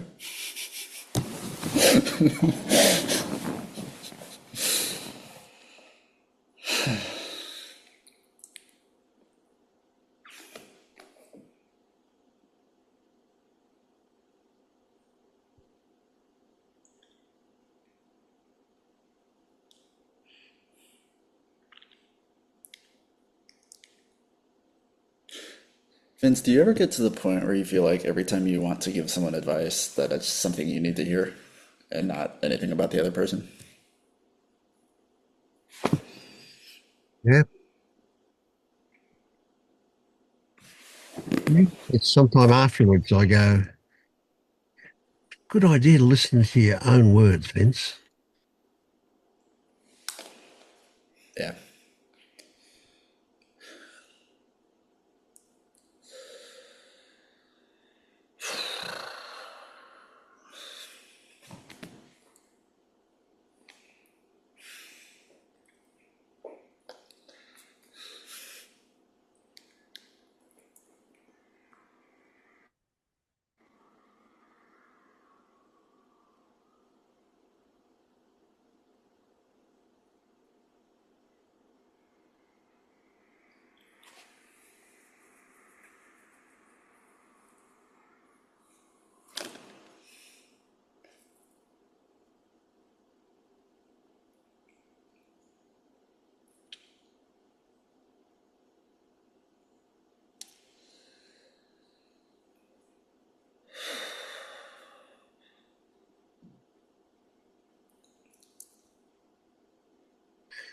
So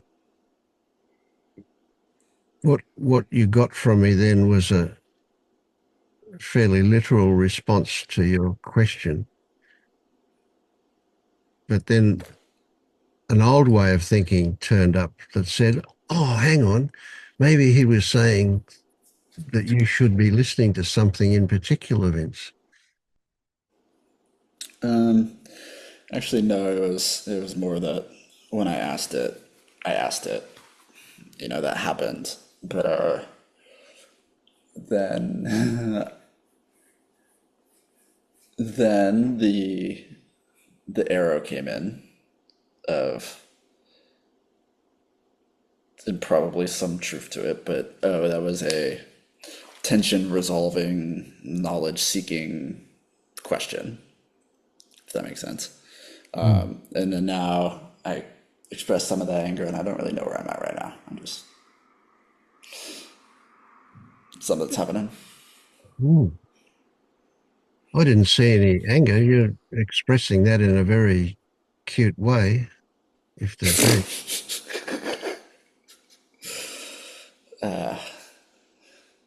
No, I'm just thrashing about. Mm. I don't know how much you can see of my shoulders, and Oh, I can see that body movement. Yeah. yeah.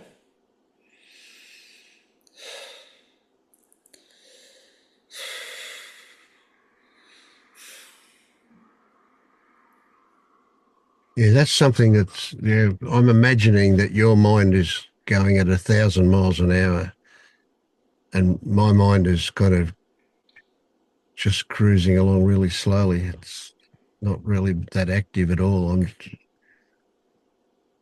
It kind of activates when it responds to something mostly, but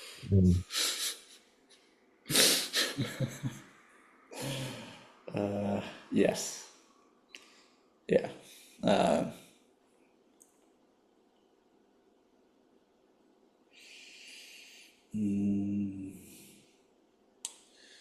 I'm noticing that it tends to cycle more and speed up more when I feel like there's a spotlight on me for some reason, or like there's a pressure to respond, a perceived pressure, but still very like a, as I talked about earlier, like it's a felt pressure. Like definitely,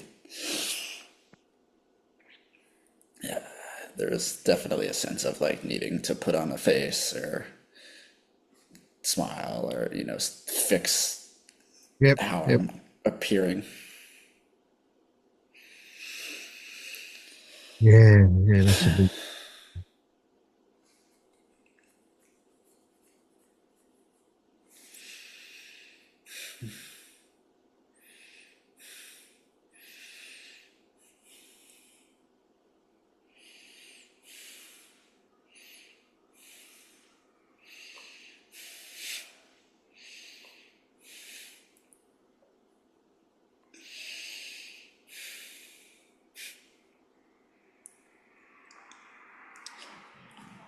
I'll tell you, I'm emotional usually, but this meeting has got me.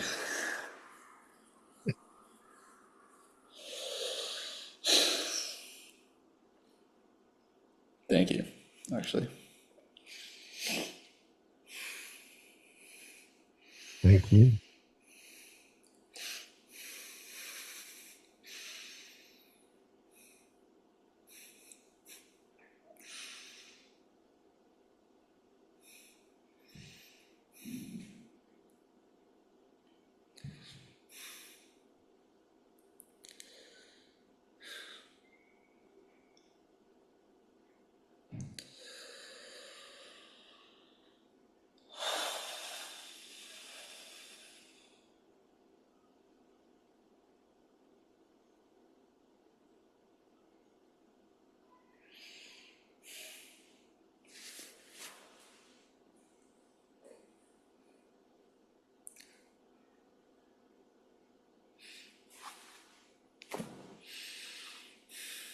Hey, Jed. Morning, evening. Morning for you in England, eh? Must be really early for you, Jack. It's almost 1 in the morning. Okay, right. We're in California in the United States.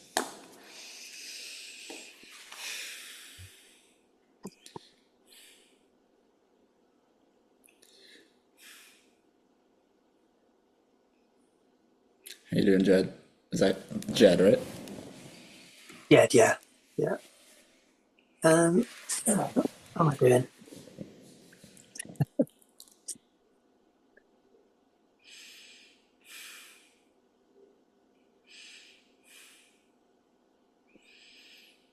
Mm.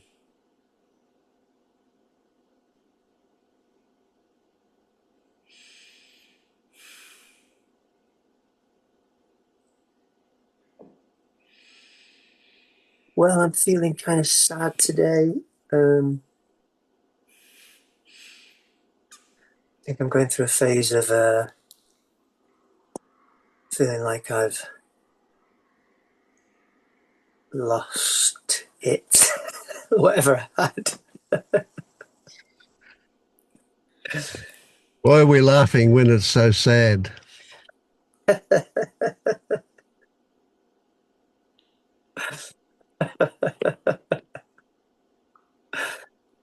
Uh,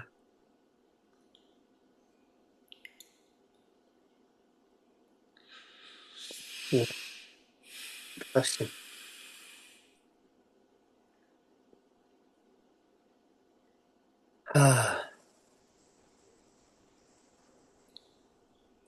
Yeah, it's like a. So the thing that I seemed to have was an understanding that, or a kind of, yeah, kind of understanding that everything to do with mind was kind of not worth engaging with most of the time, and I had a kind of seemed like there was a kind of habit of just not doing that, not going there with the mind, kind of being outside of mind and not being interested in mind, and that seemed like a liberation. But when you say it seemed like a liberation, was your experience Yeah, that a way to describe your experience? Yes. yeah. I mean, yeah, yeah, because it's. I mean, Mm, it seems that most of the troubles I've experienced and experienced recently are to do with leaving my mind, I suppose, or being engaged with the stories. mm, And so,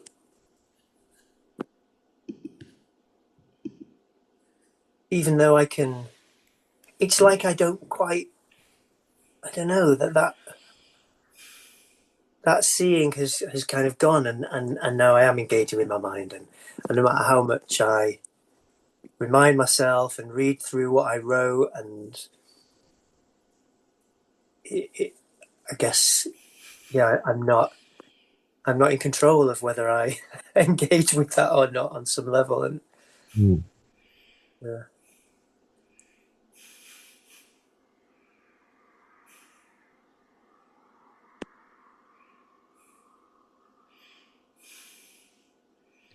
And maybe part of it is so I had a bit of a process in which I was just getting kind of drawn into the idea that my life is disappointing in a big way. Where like I've kind of failed. It's a belief that comes and goes for me, but generally is quite often is strong. And I was doing all the things, not engaging with it, just noticing what that was like in my body, and just very persistent. And I had this sense that I just need to kind of write this out and look at what I'm believing, and then I'll see through it or something like that. So I did that, and that's basically what happened. I was just like, oh, what a ridiculous belief. And then when I did that, it seemed like I kind of, I don't know, some part of me was then on board intellectually, and then the sensations of kind of disappointment and resentment, frustration, I just was like, okay, well, what shall I do with them now? And I started to think, oh, what technique? And I just thought, no, I'll just I'm just going to kind of hold space and trust that my body, mind, being will just do whatever's needed with those emotions. And then all that stuff just dissolved as well, and everything was honky dory again. But I don't know if in doing that, I kind of got into the habit of engaging with my mind again, and I don't know. Mm. Yeah.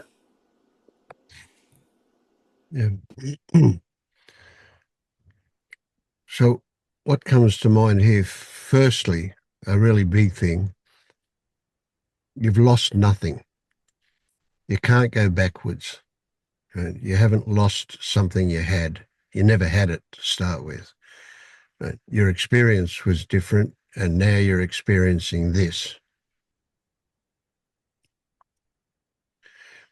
If you see it from the perspective that I see it, then this is just the next step. Right? That worked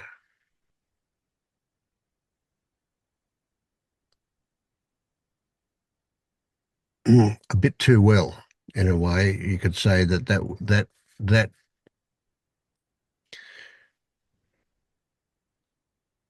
was very legitimate to see that a lot of the unpleasant experiences you had before came from the mind, came from stories that you told yourself, right?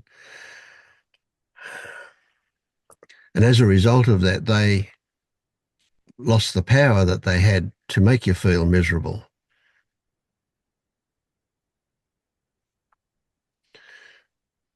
But now it's the next step.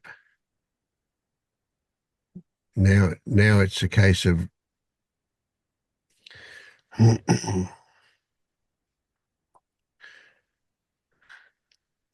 don't quite know how to put this because you're not going to want to hear it, I imagine. And that is that now it's a case of accepting the shit when it turns up without trying to change it. Hmm. That in the midst of this, there is, you could say, what you're looking for. So do you think I was kind of bypassing?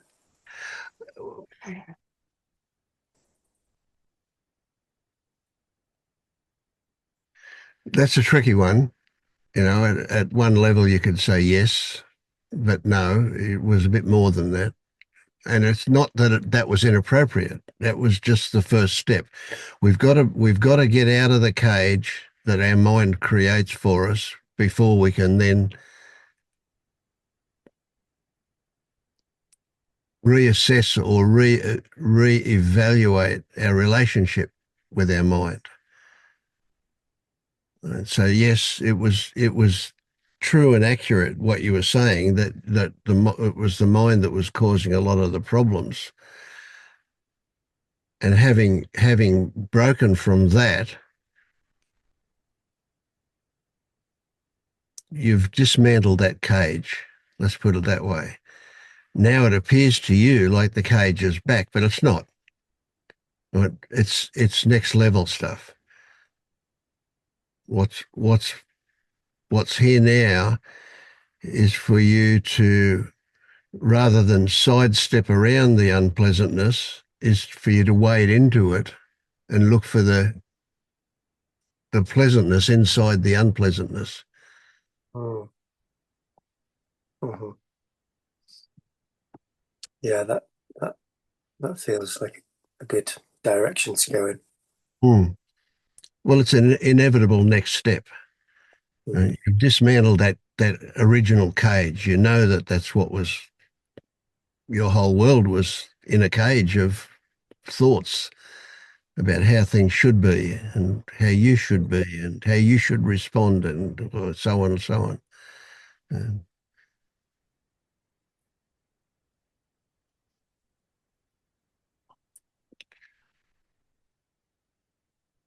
so now it's a more subtle process where learn to recognize the second arrow stuff, the response to, right? So the thoughts that are there aren't the cause of this feeling. It's your response to those thoughts that is the cause of this feeling. Mm. Yeah, even just the resistance, it seems to me that it seems that so often the first arrow is there or the first thought is there, and then there's just an automatic resisting, and that's where the Yes. unpleasantness is. Yep. Yeah. And it seems counterintuitive. Well, it is counterintuitive. It doesn't just seem counterintuitive to say, if I accept this, that it'll be different. No, I can see it. I can see that that is most likely true. It just seems like such an automatic response of resisting. I guess I guess I guess just be okay with the resisting for now or something. Yeah, absolutely. Yeah. And don't even call it resistance. It's just a response to what Yeah. turns up. Yeah. And again, we're not we don't want to judge it. We don't want to have any opinion about it. We just want to recognize that what we think is there is the way we interpret it. So we're kind of moving that much closer to, I don't know anything. I don't know what it really is. I just know what I think it is. Yeah, right. So is the response the oh that's interesting response? Is that a good one for here? Yeah, absolutely. It is. Yeah. Yeah.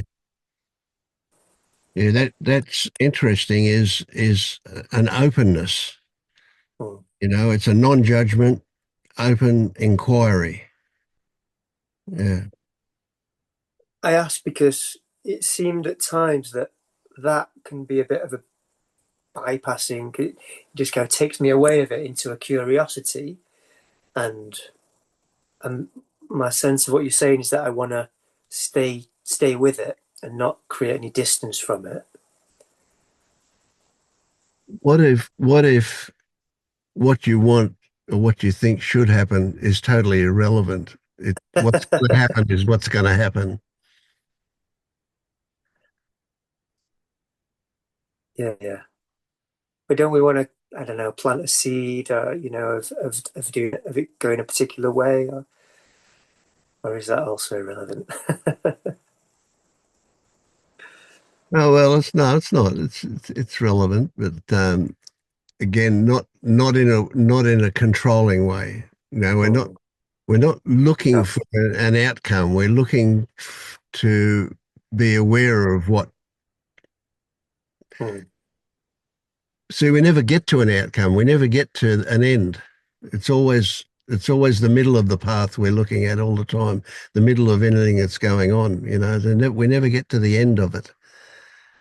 And that's of course the suck in is always to imagine that there is an end. Oh, we will get there. We'll get to that. This will finish.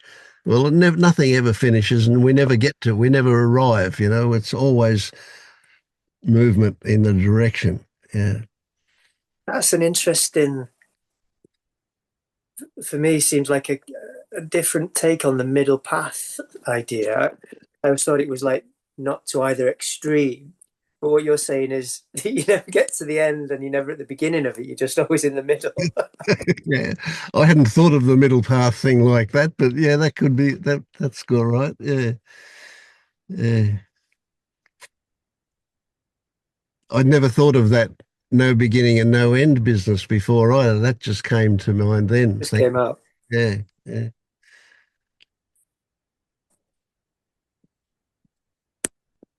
I love discoveries.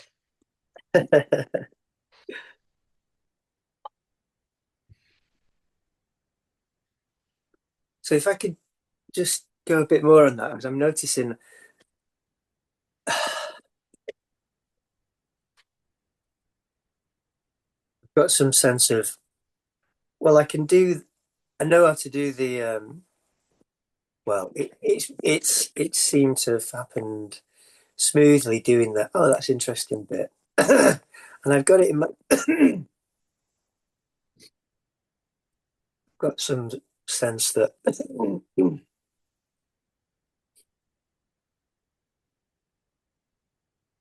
as I say, that is is good for taking me out of the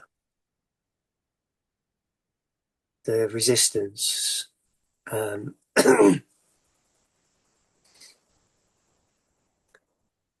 But that's a side effect. That's not its intention. You no, know, the intention is not to achieve something. You know, that that move into an open curiosity isn't about finding out something. It's no. way more about recognizing that there's nothing we can't find out. It's too Mm, mysterious. And okay. what it means is again, no end, no finish, nothing to rest on. So it's not that I'm trying to understand or see anything about this, what I might call resistance or reaction response. I'm just being open to it. Yeah, absolutely. I see anything that you come to, any conclusion you come to, it's just a made up story. Yeah, right. It might be accurate or not, but it's just a story. So it's the attitude that's valuable. Mm, See that openness, you can't be judgmental in that openness, can you? no, You know? no, no. It's a good place to be.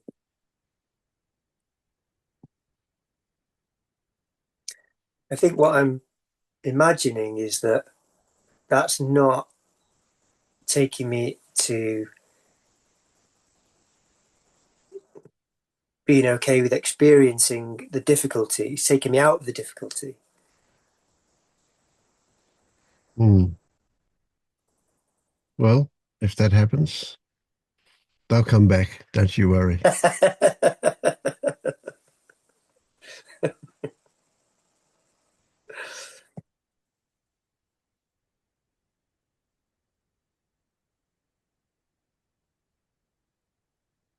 But the difficulties aren't actually difficulties, are they? It's the resistance to them that's the difficulty. Right. The difficulties in themselves are just something that happens, just something that turns up. It's just believing the story about them that is kind of difficult, I suppose. Hmm. So can you have a story and neither believe nor disbelieve it? It's just there. Yeah.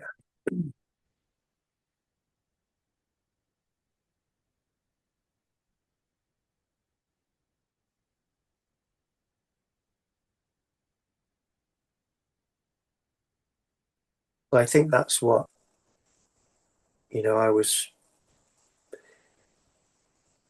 experiencing and finding so liberating that stories were just there. Yeah, well, it's such a big part of the old way, aren't they? That Mm, they kind of run the show. Yeah. yeah.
Hmm.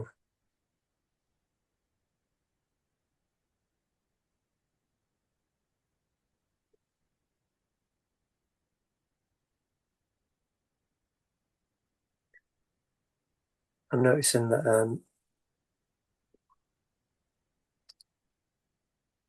I'm feeling fear, something like fear, and on doing the. Isn't that interesting?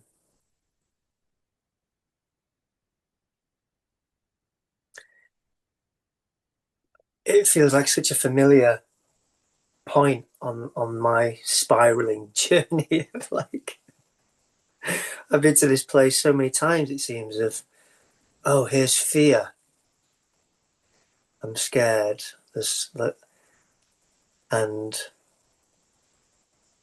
trying to get rid of it, trying to be okay with it, trying to do something, and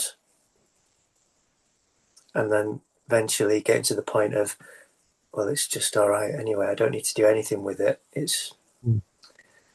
I think that's where I first started, however long ago it was, with anxiety and trying all the things.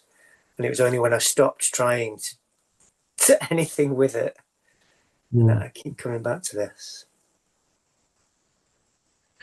Yeah, there's it's I would say two legitimate avenues. Legitimate, funny word, adaptable avenues. One is that what you just experienced that says, okay, it's just there, it's okay, and it doesn't stay in the foreground for very long when you do that. The other one is to ask it what I was trying to tell you. Mm. Yeah, yeah, But don't listen to your mind or uh, don't listen to thoughts that come from the mind. And so this is something else you've heard me talk about where it's your intuition that will express as thoughts has a totally different tone to yeah, the thoughts than those that come from the mind. So it will be a tentative, soft kind of offering, but it will still come via the mind. You know, when you ask what are you afraid of, Jed? What's that about? mm, And another really good technique is when you ask yourself a question like that, you take the very first thought that turns up mm, and give it mm. credibility enough to examine it, to look. Yeah. Thanks. Yeah. Yeah. Another one you might consider is called the five whys. Like we like to think of like, oh, I'm scared of saying this because someone might judge me. Why? Well, because if I'm judged, then I might do this, and if this happens, then I'll die. Is like often the last why that our brain likes to sneak in there, or some other nonsense. But it feels very legitimate to the brain. We just have never actually looked at it. So the fact that fear keeps cycling for you, I think there's just something in there that you don't want to feel or haven't looked at closely enough because it's cycling for a reason. It's old patterning, right? But yeah. Thanks.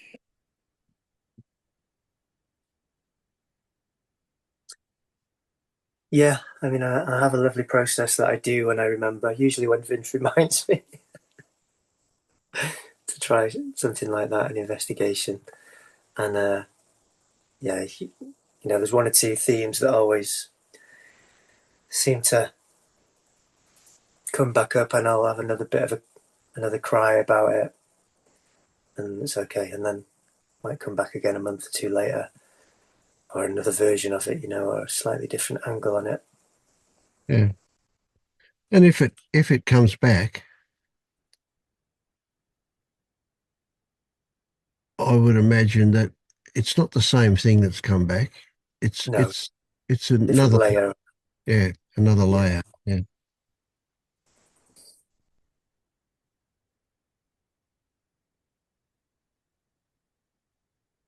It could be the same thing. It could be if we just didn't if we didn't see it what it was offering, maybe Mm, it'll try again, kind of thing. mm, Yeah. mm.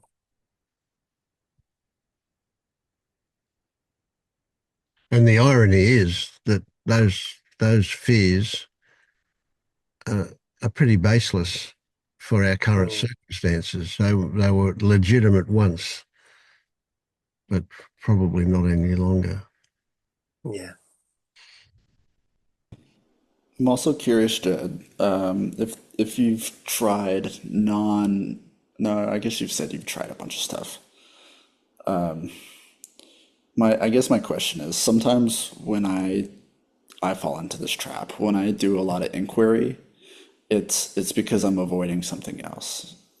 It's if I can Mm. ask the right question and know the answer, then I can dodge ever having to actually feel, and I can just skip the whole thing.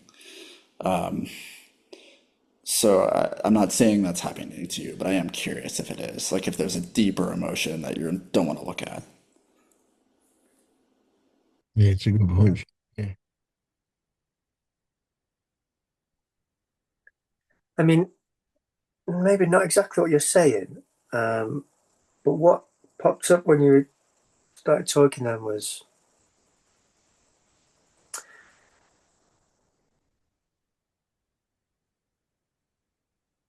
I think something that kind of triggers this fear for me is financial insecurity. Um, when I have like a bit of a money crisis, a big expense, car or something. Um, and I think that triggers old fear. Um, and I do a process on it. Maybe I'll do a process on it, and it'll be something about my dad, that's not no longer relevant. But I wonder if I don't know. There's some kind of bypassing in that I remain in financial on the edge, of and I mean, and it's always okay generally because somebody will give me the money, my partner or a parent, and so I can say, oh, it's okay, I can trust. I have these fears, I'm going to end up in the gutter or something and homeless, and I know they're not real. I can see they're not real, uh, but I still don't ever kind of increase my income to a point where I'm out of crisis. And I sometimes feel like I've always chosen the spiritual path of just trusting, and it's always been fine. But have I ever taken responsibility? Or I know that's not quite maybe the best way of framing it, but maybe there's some other. I just don't want to face something about. Well, I've just got to get more work, or maybe I've just got to get a crappy job to supplement my nice work. But I'd rather live on the edge and trust and What about like anger or doubt?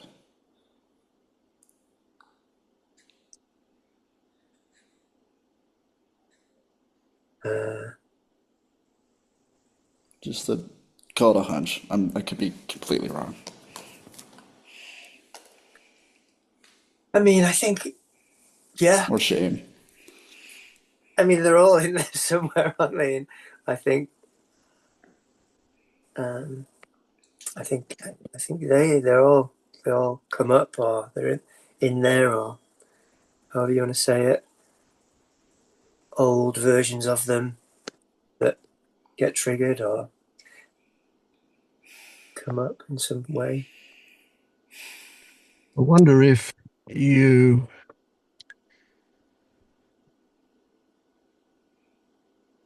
way to put this, I wonder if you're invested in seeing yourself this way. Hmm. as kind of living on the edge or however it may be. Whatever it is, yeah, that's right. So it's an identity thing, right? You're a struggling artist, and that's a pretty clear identity for a lot of people, isn't it? Yeah. I mean, it's certainly a habit. It's certainly, and yeah, I can see that my mum lived this way. Um, and, I think it does happen that we perpetuate these things we've lived through in some way. And Yeah. I have kind of thought of that, seen that.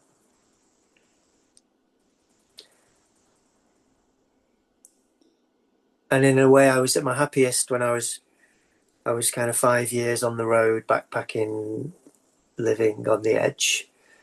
Uh,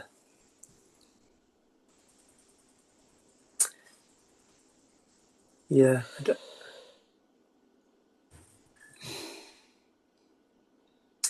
yeah, I mean, to Jack, anger, yeah. Yeah, I was curious you brought up your mom. Does that bring up anger? Uh, Or like what's going on right now? Like you're clearly experiencing something, right? um, at the moment, there's nothing very activated, um, but some anger that's just gone settled down a bit. I think it's like frustration, anger. I think, yeah, pissed off with the way my life has turned out. They've got a big story about potential and then limitations and things. And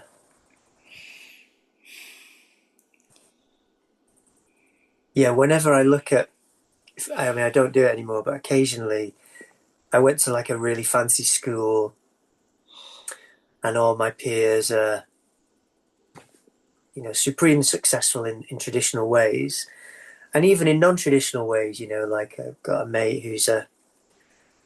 he writes comedy for lots of important people and makes a good living out of that. And I can feel I don't allow it to come up, but I guess it's pushing. I guess it's pushing, and sometimes I'll have a go at letting it out and doing some processing with it.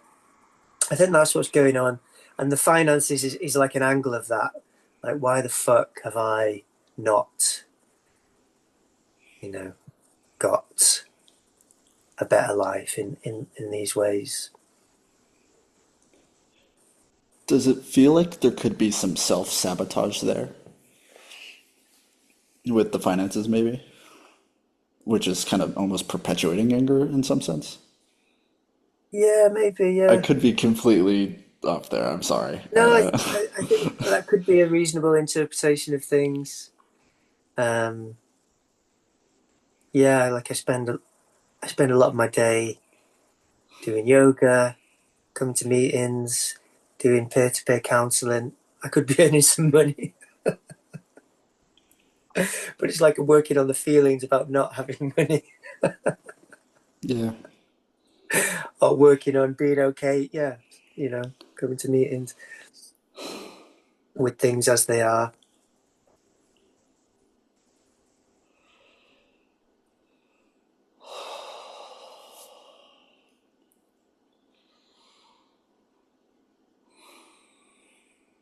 Yeah, sometimes I do work on that, and then I make commitments to get more work, and then I don't do anything about them.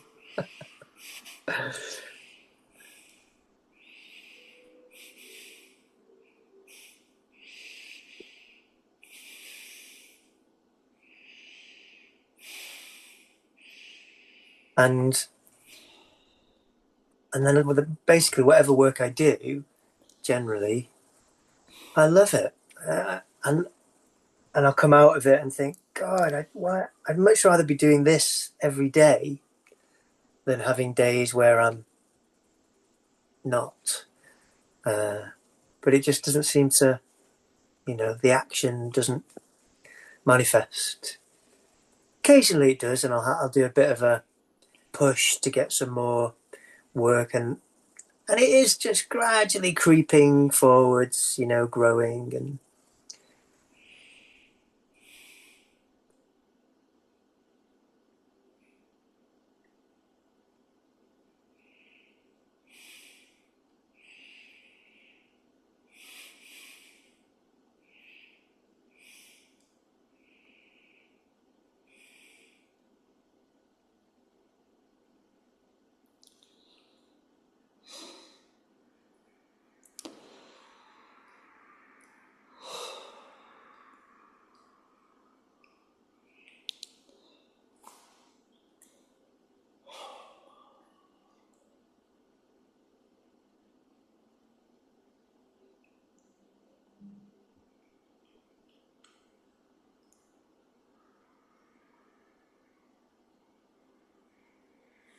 And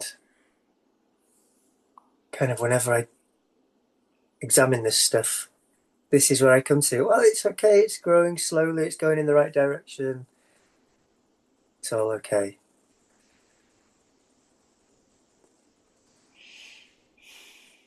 And as I say that, I feel like a wave of sadness just wants to, is not quite coming up to the surface.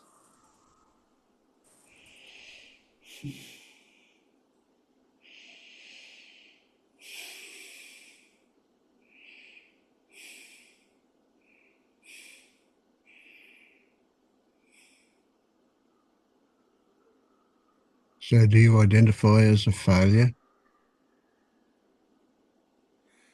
I mean, it's an identity that comes sometimes, and it seems persistent.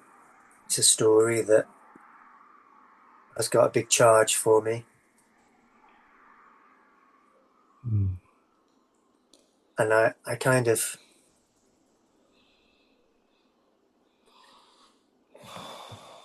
one of the responses that comes to that is, well, I look at my life, my actual life, and I see loads of successes. So it's persistent, that belief. Mm. So remembering that, well, the opposite of that is not where we want to go. Having that to be a non-event is what we want. So the fix to being a failure is not to be a success. It's to not care about whether we're a failure or not.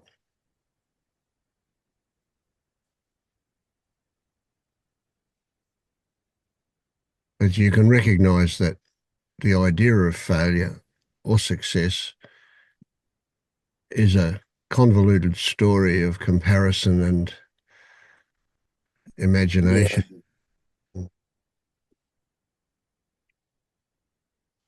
Whereas not enough money to register the car or get new tyres or whatever is needed, that's not a fantasy, that's actual, isn't it?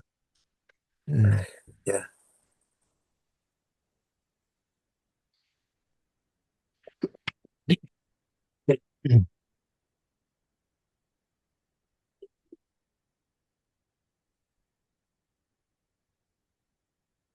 But the thing that the tricky little sneaky little bit is that if you actually identify as whatever dot dot dot insert your own story here, if you unconsciously do things to keep it that way, to Mm. maintain it. And so when you get offered another nursing home to work in, you go, oh no, I can't do that. That'll give me more money than I need. I'll be in. I won't be the way I see myself. Well, of course you don't do it that consciously, but that's kind of thing that happens. Yeah. Yeah. I mean, that's yeah. And I suppose my version of that is, as I say, is it's not saying no to work. I always say yes. I would always say yes, pretty much. Um, but maybe it's just not looking for more. You It's not know. putting yourself in the place to get off it or Yeah. what. Yeah. Yeah. I also wonder, and I'm very wary that I could be very projecting here because it's one of my tendencies. So keep that in mind, please. But I wonder if you spend time reassuring yourself that you're not a failure because you can't ever prove it because it's a story with some fantasy label. So you're trying to like find concrete evidence that that's not the case, but it never comes quite close enough because you still believe maybe that it's true. I mean, I think I do. My The responses that happen are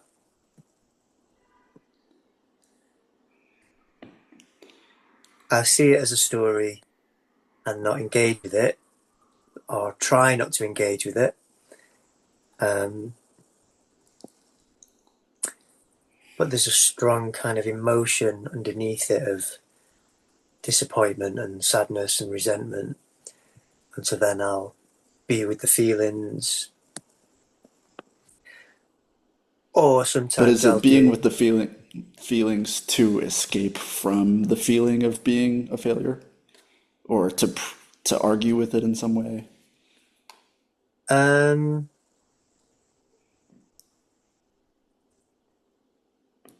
The answer was in your little smile. I'm sure that happens as well. Like I say, sometimes I will look at my life and see the successes, and create a different story. That happens too.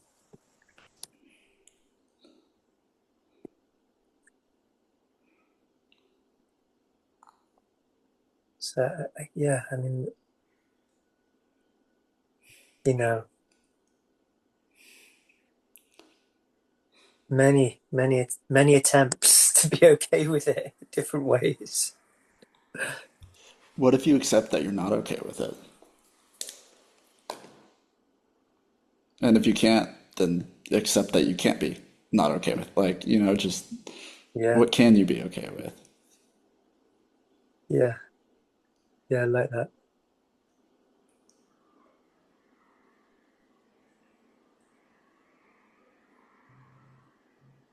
So maybe the closest you can get to being okay with it is to not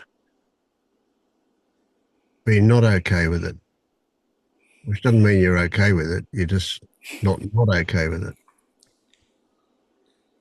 Not okay with it, did you say? Mm.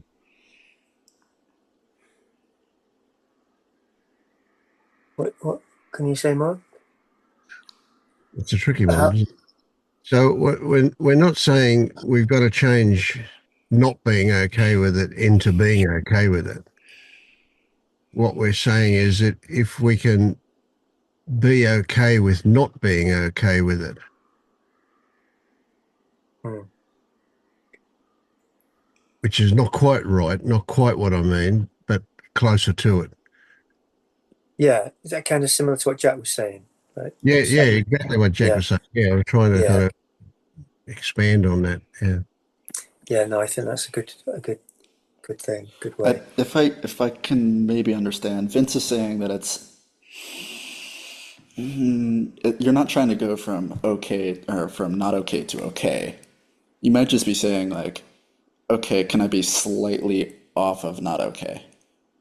Can I be like slightly more okay with it or just less not okay? Just like even if it's like 1%, just or Well, what I got from what you said, Jack, was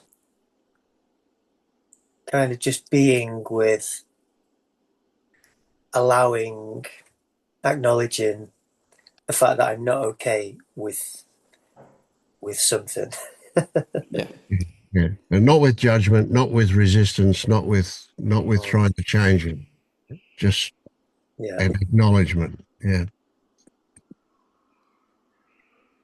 yeah, yeah. So It seems like a good step. it's not, see, this is not an end thing. It's, we're not trying to fix something. What we're doing is moving in a direction of openness again, a direction of becoming more aware of what's going on behind it. We can't do that while there's resistance, and we can't do it if we bypass it. We can only do it if we're okay with not being okay. Yeah, yeah, yeah. I think that's a good step.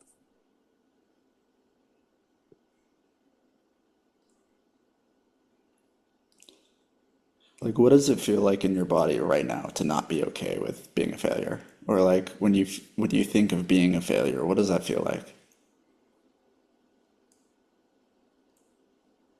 Yeah, something happening in my solar plexus area, tingling.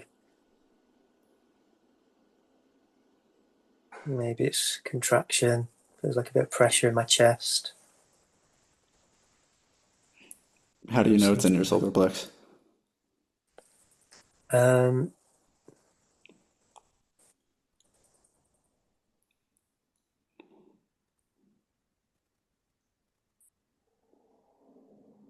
don't know. That's my best guess at locating it. Okay. Seems kind of in and outside, like in front of my body as well, almost.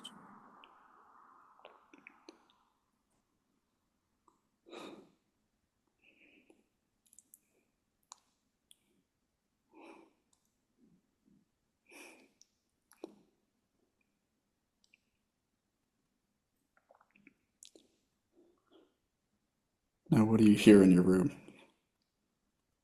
What do I hear? Yeah. I can hear the wind. I can hear kind of tinnitus. Now, when you go back to feeling like a failure, what does that feel like again? Is it different?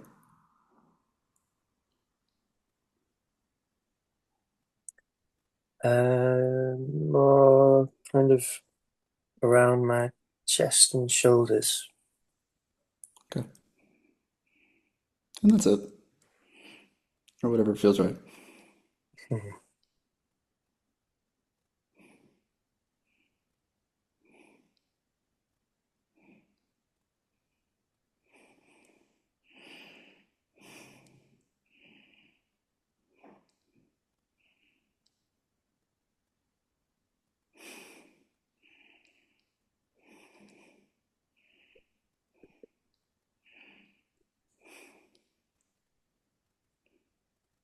Ah.